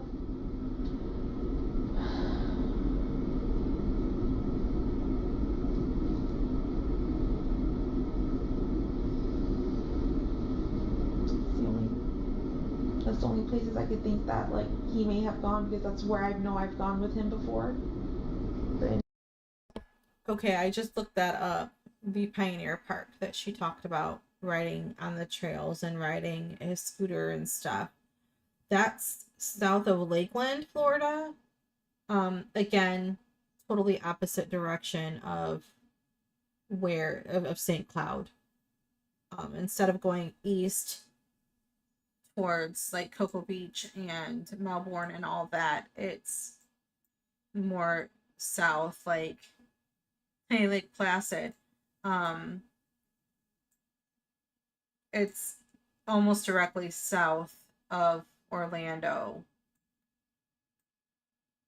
I mean, I guess if you're coming from the Orlando, but see, they're not from Orlando.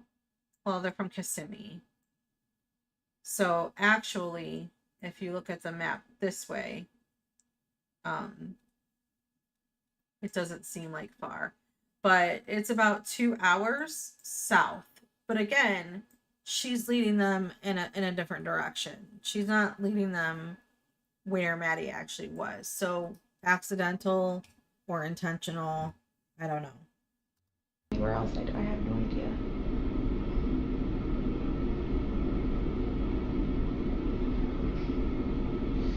So our ERT team, it's called Emergency Response Team. It's just a group of people who search areas. It doesn't have to be wooded, can be wooded, can be swampy. They've been out for 3 days. They're going to be out all weekend. They will eventually, whether it's today, whether it's tomorrow, whether it's in 2026, okay? I don't think you want that to take too long. Right? I'm sure you'd like to have a funeral. I'm sure you'd like to have some kind of memorial service. The last thing you want is for us to call you in a year and say, hey, we found remains. We don't know. Okay?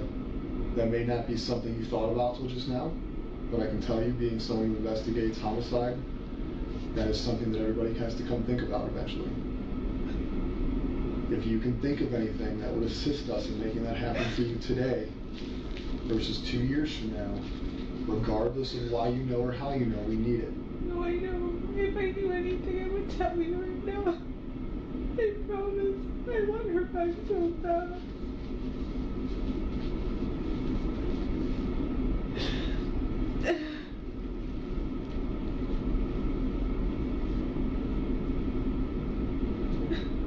I don't want to think about planning a funeral.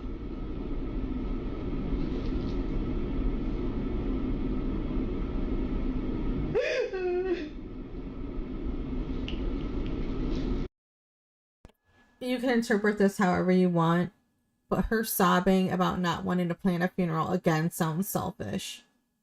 Maybe it's just her broken and her not wanting to think about burying her daughter. You know, that's very possible. I don't want to think about burying my kid. No parent wants to think about burying their kid. But also the selfishness of something she could finally do for Maddie, she doesn't want to do it. Because at some point, when there's a death, you have to decide what is the fairest for that person. And I say this as I'm staring at an urn that belongs to my daughter. You know, but what is the fairest thing? Having the funeral. You have a funeral. You have an honoring ceremony. You think about the person who's lost. You give them that time. And nobody wants to think about planning to do that. So maybe it's a genuine emotion response coming from her that, you know, she doesn't want to think about it. But also, it's the idea that she doesn't want to do something for Maddie. And I can't help but think about the fact that Jenn doesn't want to have to do anything about anything. And that's not fair. I'm recognizing that my thoughts and my feelings aren't really fair towards her. This is a horrible thing. This is a horrible thing that has happened that has to be dealt with once Maddie's found. But, like, I can't help but feel like all of her emotions are centered around herself. Around what she has to do. Not what's best for Maddie. Not what's right for Maddie, but Jenn. Not what was best for Maddie or what was right for Maddie, but for Stefan. Like, her priorities are not her daughter.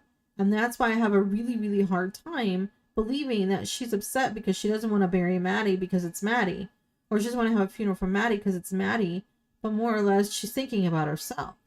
Because that's what she's shown us this whole time. She's shown us that Jenn cares about Jenn. Jenn cares about Stefan. Maddie's an afterthought. Maddie didn't even have her own space. She didn't have her own bedroom. She had no place to exist that was hers. Unless she was at her grandma's.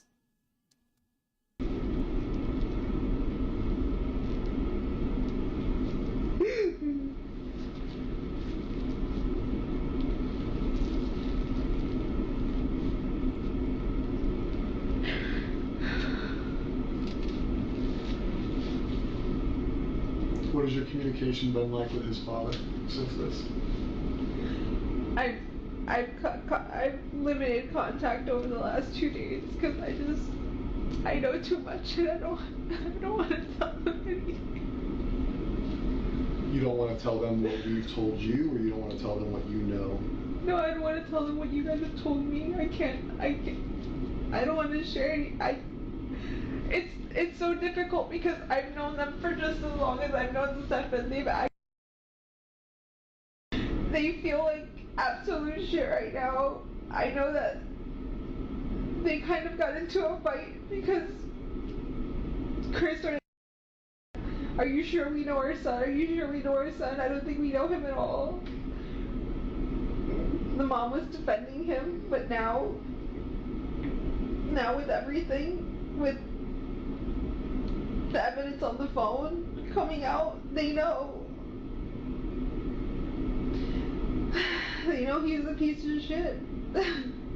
We've talked to his dad, and his dad knows as much as you know. He knows his son's a rapist. He knows his son's a murderer. He's talked to us. He's been very open with wanting to help in any way he can. Whether that's technological, whether that's verbal. Yeah, he even had, I was with him when he turned in his knife to you guys. He remembered he had a knife on him and gave it to you guys. I thought that was... Have you talked to Chris about Stefan needing a lawyer? Yeah. When?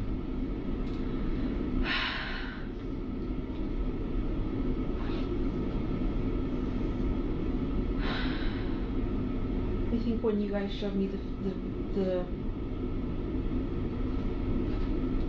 photos.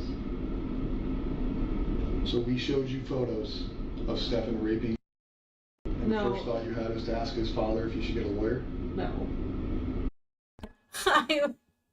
I love you, Detective Kevin, and not in a love you kind of intimate kind of way, but thank you for saying that, because that's fucking ridiculous.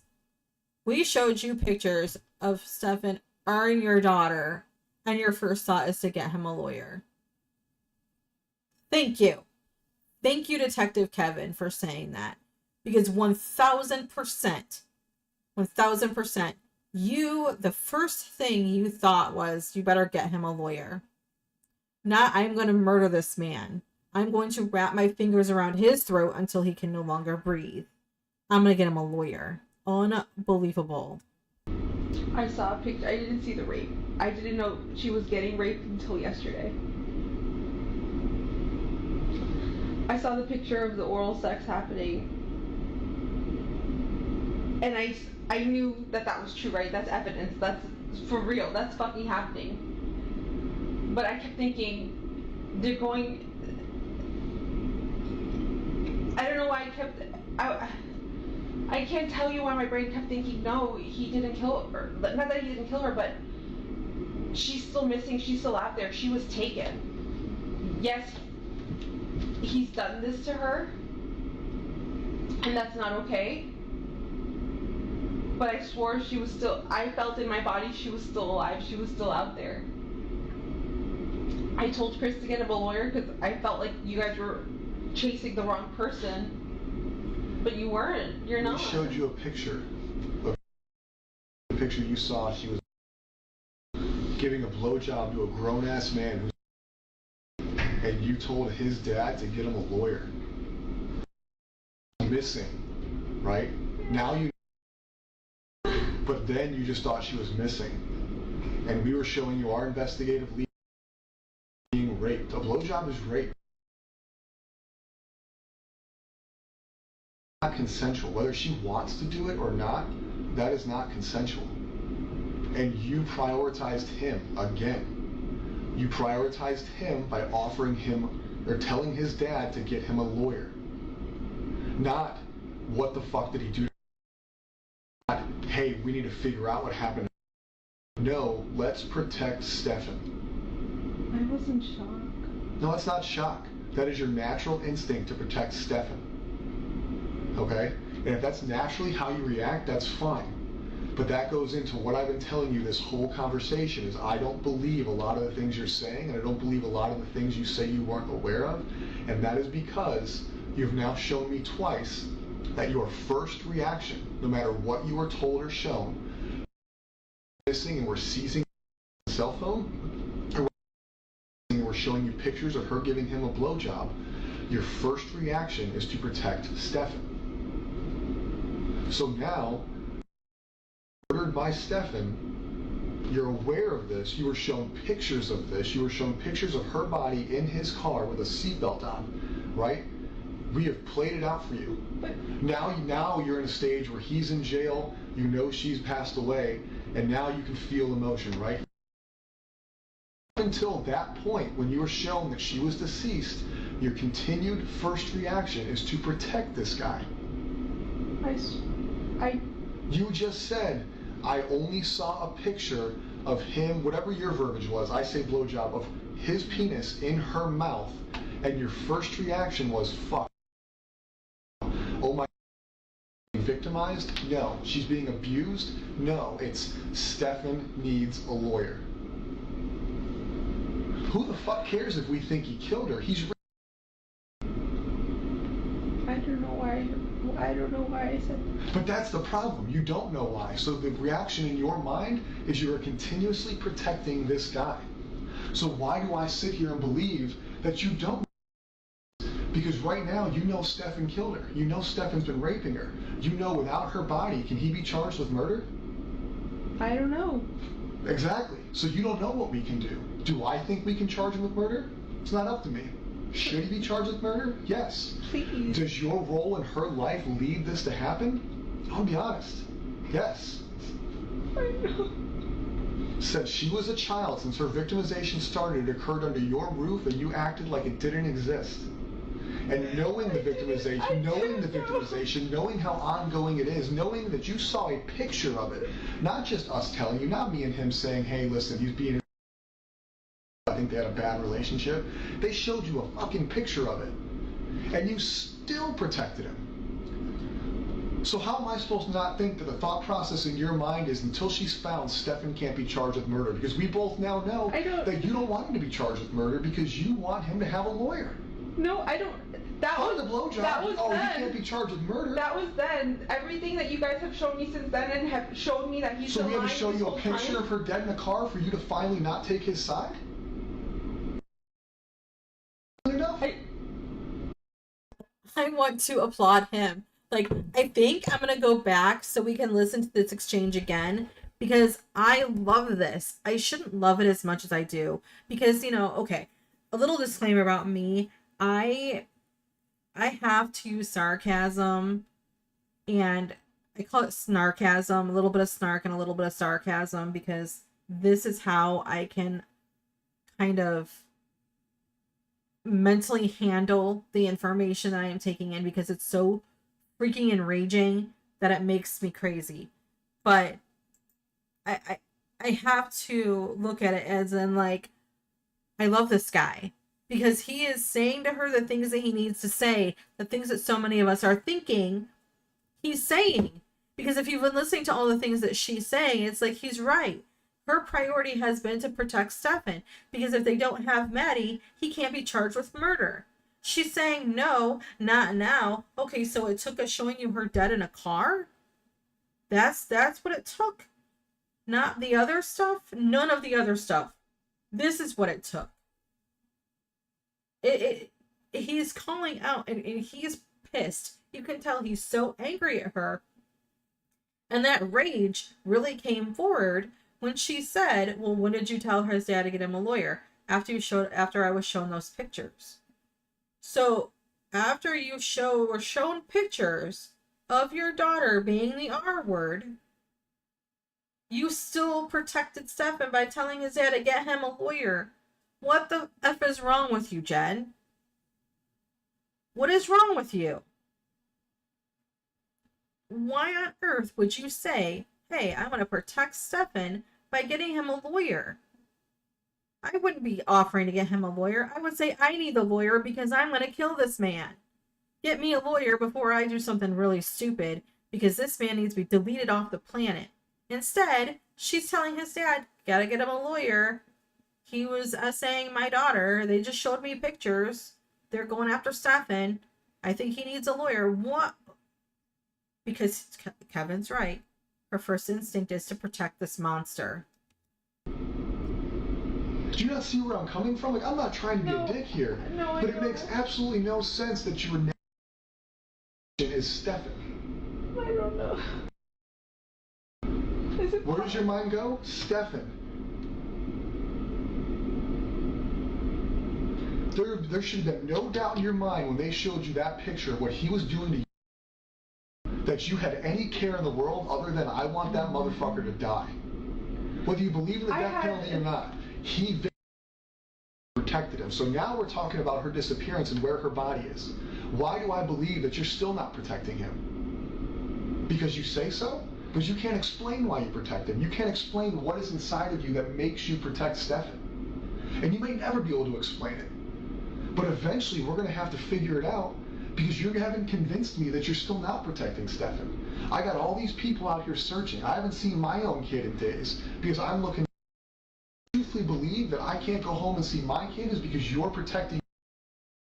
I can't go because you're people sitting in the woods just waiting for me to tell them where to go, but I can't because I think you're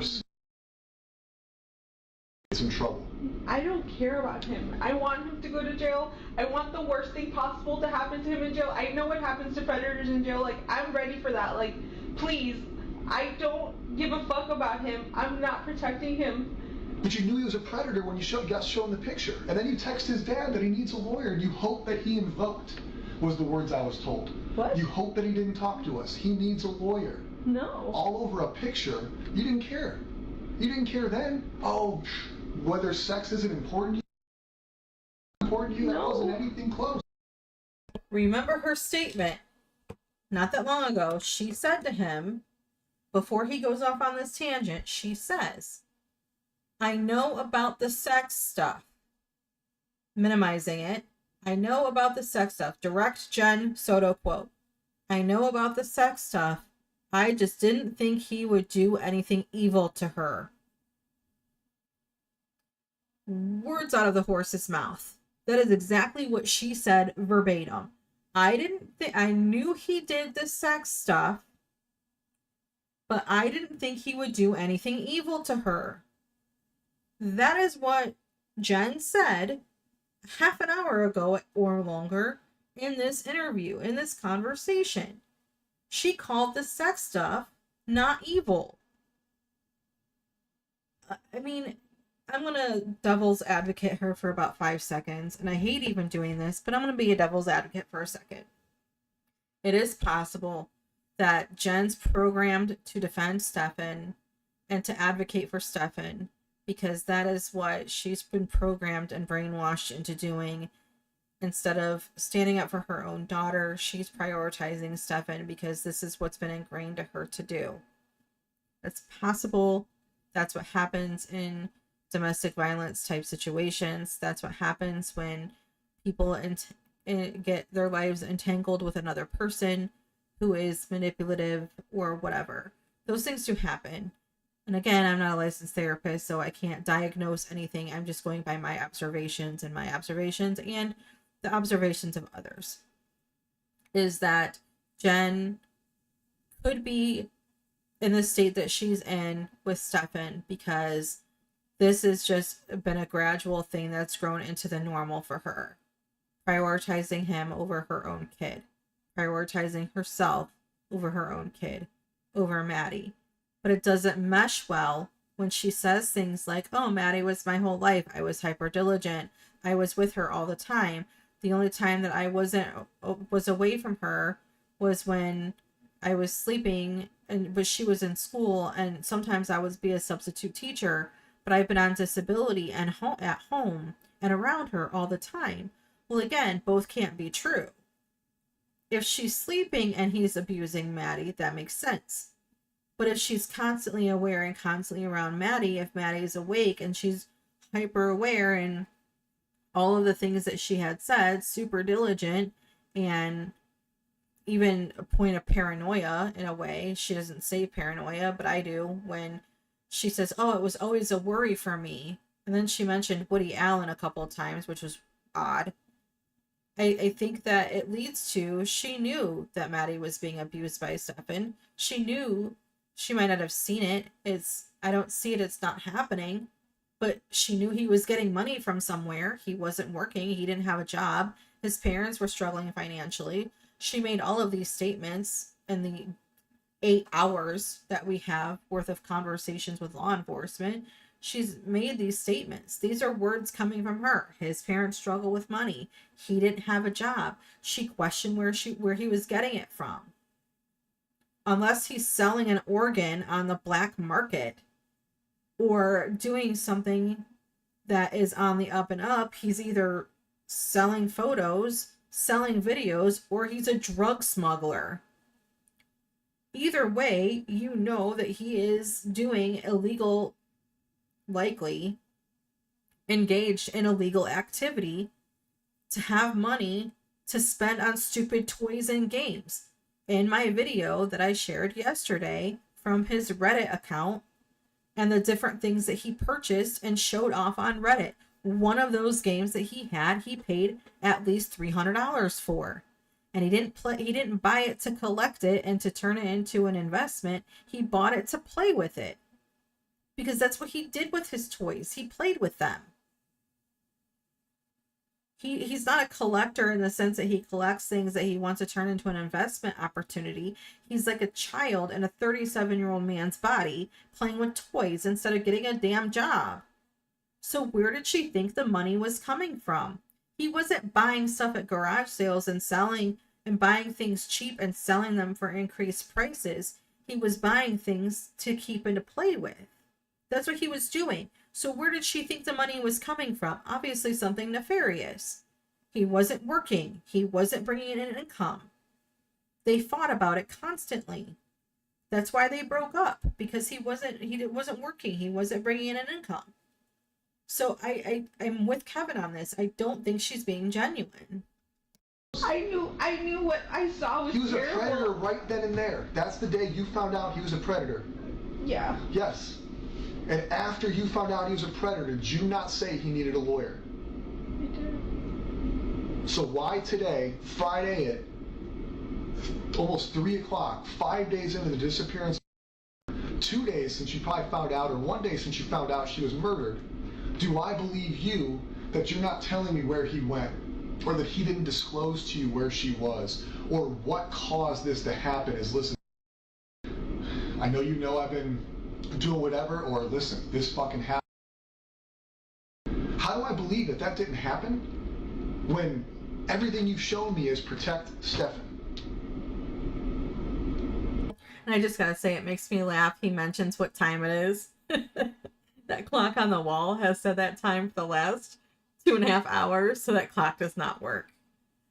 And I don't know if that's an intentional thing that they do that so people lose track of time and they don't realize how long they've been in a room, they don't realize how long they've been interrogated, or if the battery legitimately died in the clock and they never bothered replacing it. But it's just funny that he mentions what time it is, but it's said that time for at least 2 hours. So, you know, a little bit of humor, I guess, in there. Now, once have you shown priority in this conversation, in this investigation? You were coming here looking for her, you reported her missing. Trouble for not doing that. But outside of you reporting her missing, and I may be wrong, I haven't been involved in all aspects of it, but you have not shown me one bit that you prioritize her over him. And that sucks. Not because we're working our asses off for your family, not because we have people out there sweating their asses off for your family, but because I feel like all I care about is your care is to make sure Stefan doesn't get held fucking accountable. Well, I don't care anymore. Anymore.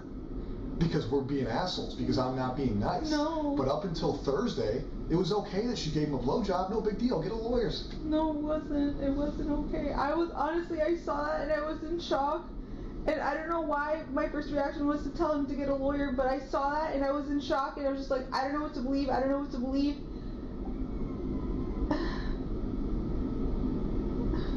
It's easy to believe it now. We showed you pictures of it. You can't deny it anymore. The sex was okay, the murder's not. At least that makes sense. No, that's okay. I want to know what it is. And not because I think you're a bad parent, not because I think you're a bad person.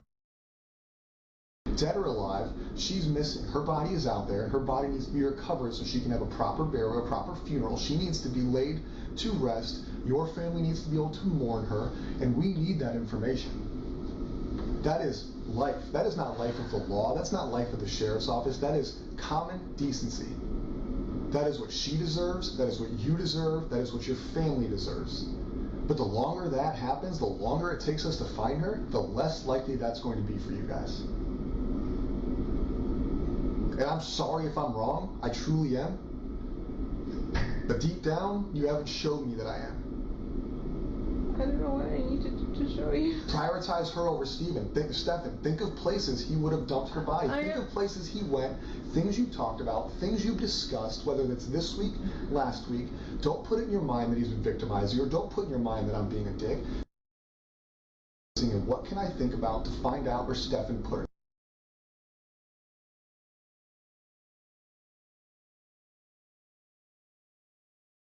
You know more about where he goes, what he's doing, or what he would do than you want to realize. That's natural, not because I'm telling you, but because that's natural. I have best friends. I know more about them than I think I know about them. I just need to sit down and think about it. So I need you to sit down and think about it. Whether you need a minute when we're not in this room, whether you want to do it with us in this room, we need to leave here with an idea of where we can go look for. That is one thing we can agree on. I've sent you the list of the stores that he may have stopped at and didn't stop at. The only outdoorsy places I can think of that we've ever gone to that he would know about would be Shingle Creek or Kissimmee Trail. I don't know if he knows where Lake Toho is, but that could be another option. Because you think it's a wooded area, because it's a place you guys have talked about together? Because it's a wooded area with a lake, with gators, like... We haven't discussed anything. This topic, I never asked him if he directly... I never thought he could have. I always assumed the best in him.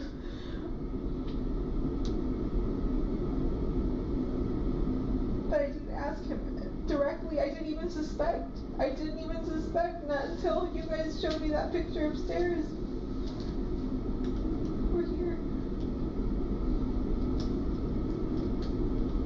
I don't know. I'm just thinking of, if I name places, it's going to be wooded areas that I can think of, but he hasn't told me anything. Like, he has not told me, or we haven't discussed.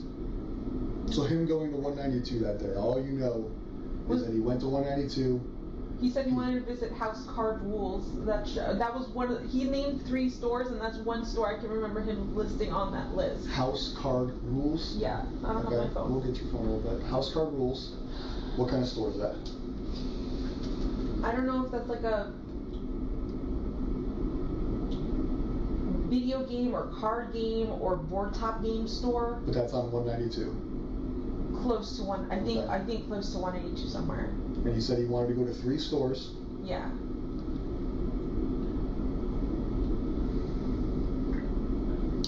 But he did tell me that I just don't remember which one. Are there woods in that area? Are you familiar with 192? No, not where these stores are. I have no idea. Other than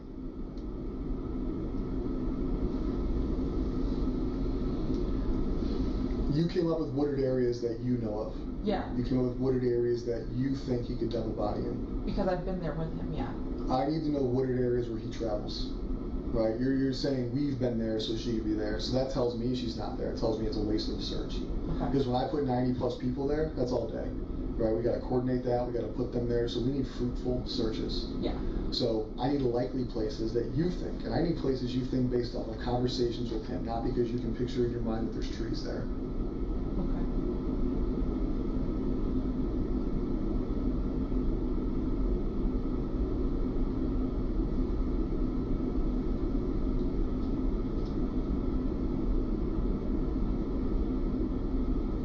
There's no conversation I can think of where he's named interest in being anywhere near woods or it being along his way.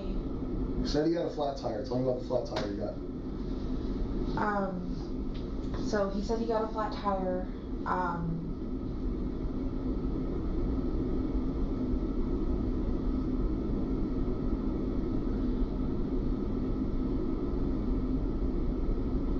not sure when he got a flat tire, but he said he got a flat tire and then came directly home, and he got home around 2:40. So flat tire, he said he was driving down 192 and it just popped and shredded and fell apart. And he pulled over into a plaza and changed a tire for the first time in a very long time, and said he hurt himself doing it. The frame of the car, something came down on his finger. All his lies, I don't care, but I want to know what you question him about. Why was he there? What was he doing? There's no way you're the most trusting woman in the world and you just don't ask clarifying questions. I know no relationship I've ever been in is that trusting. He just tells you he's gone at 3 in the morning getting a fucking Wawa, and you're like, whatever, bet. Same thing with this. It's like, oh, yeah, I got a flat tire, was here. Why is he at these places? Do you not question him? Why were you on 192? Why did you dip out at 3 in the morning with my car? I didn't know he Like was out. Because this is 2 times he went to 192. He went to 192 the day she disappeared, right? He's roaming, looking for her, south of where she went missing, because supposedly she went missing. And 192 is south of where that is. And Not very likely that that's the route she went on foot or abducted, and that him driving around is somehow going to locate her. And he did tell, I did question that. I was like, when I asked him where he searched and he said 182, I said, why? That's nowhere where she would be. And he didn't give me a clear answer, and I don't know why I didn't push it.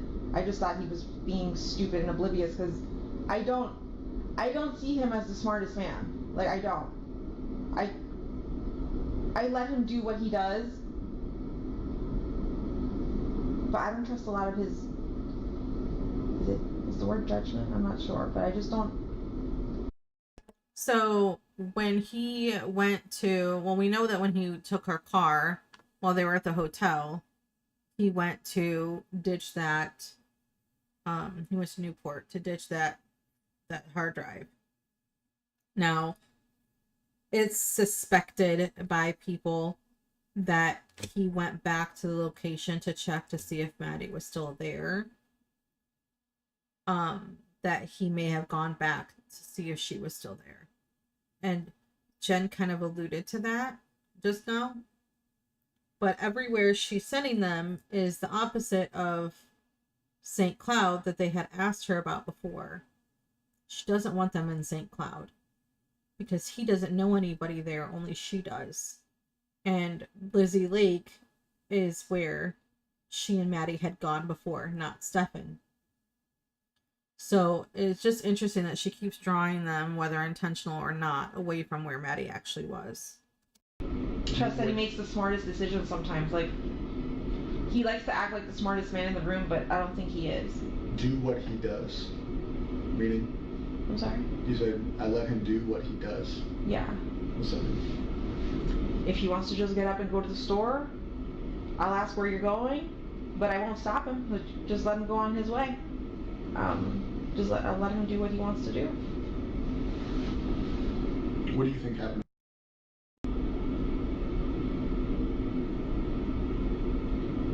Monday to now. You know she's deceased. We showed you pictures that she's deceased. We know that she was probably deceased Sunday into Monday. We didn't see her Monday morning. I still don't want to believe she's deceased. I know you showed me pictures, but for like. the purpose of this conversation, I need you to believe it because I need you to figure it out. I need you to tell me what you think happened to her. I think he killed her that night. How? I don't know.